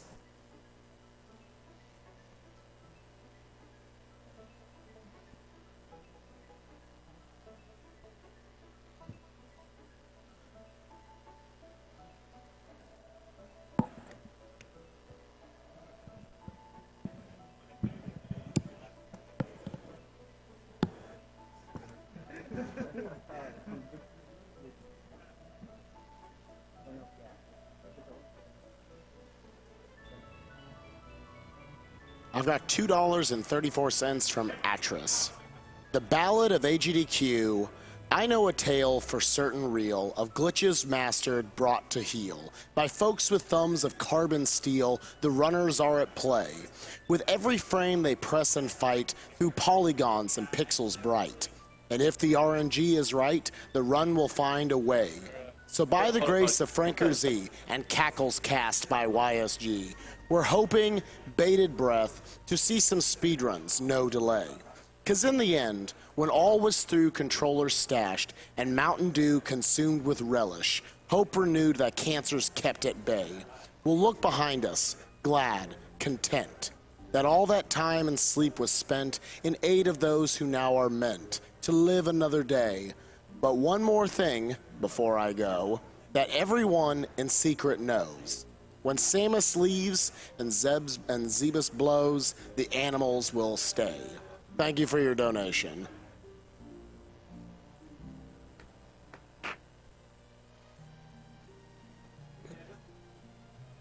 Also got $50 from Bahamut APs. Well, my last donation wasn't read aloud, but they read the haiku aloud. But they read the haiku aloud anyway. I'm a man of my word, so here's $50 more. Thanks, Checkers, for convincing me to start learning how to speedrun my favorite Super NES game with your awesome run. And $40 from Rowena M. Had to donate for that awesome Super Mario RPG run. Can't wait to watch Super Mario RPG.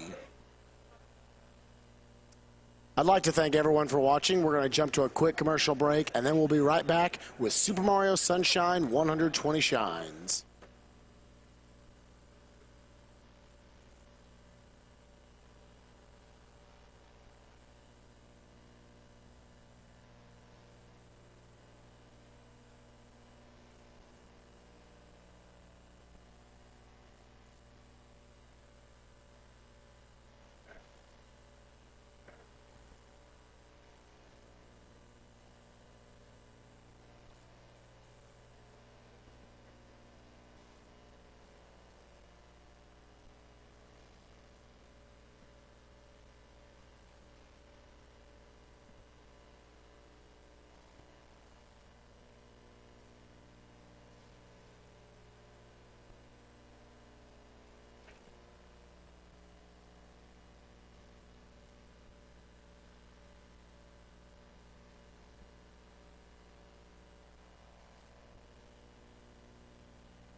grants, and fellowships.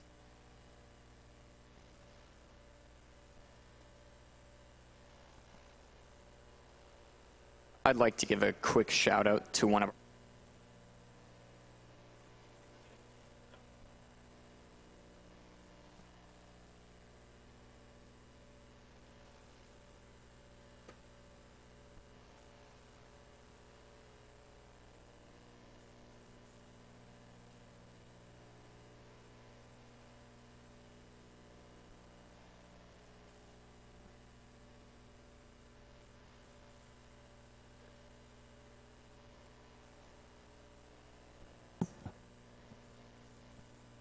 a quick welcome back to AGDQ 2015. We are members of Speed Demos Archive and Speedruns Live. SDA proudly hosts speedruns of over 1,000 games, with forums containing speedrunning, planning, and marathon discussions. SDA welcomes gamers old and new alike. You can follow them on Twitter at SDA Speedruns and visit the website at speeddemosarchive.com. We are raising money for the Prevent Cancer Foundation. Funding from the foundation has been behind some of the major breakthroughs, such as tamoxifen for breast cancer, spiral CT scanning for the early detection of lung cancer, and the HPV vaccine for cervical cancer. I'd like to give a quick shout out to one of our sponsors, the Yeti. The Yeti is a t-shirt site featuring an awesome new design every 24 hours for a low price. The Yeti has partnered with us for AGDQ 2015, offering an array of shirts with $3 from every unit sold going to prevent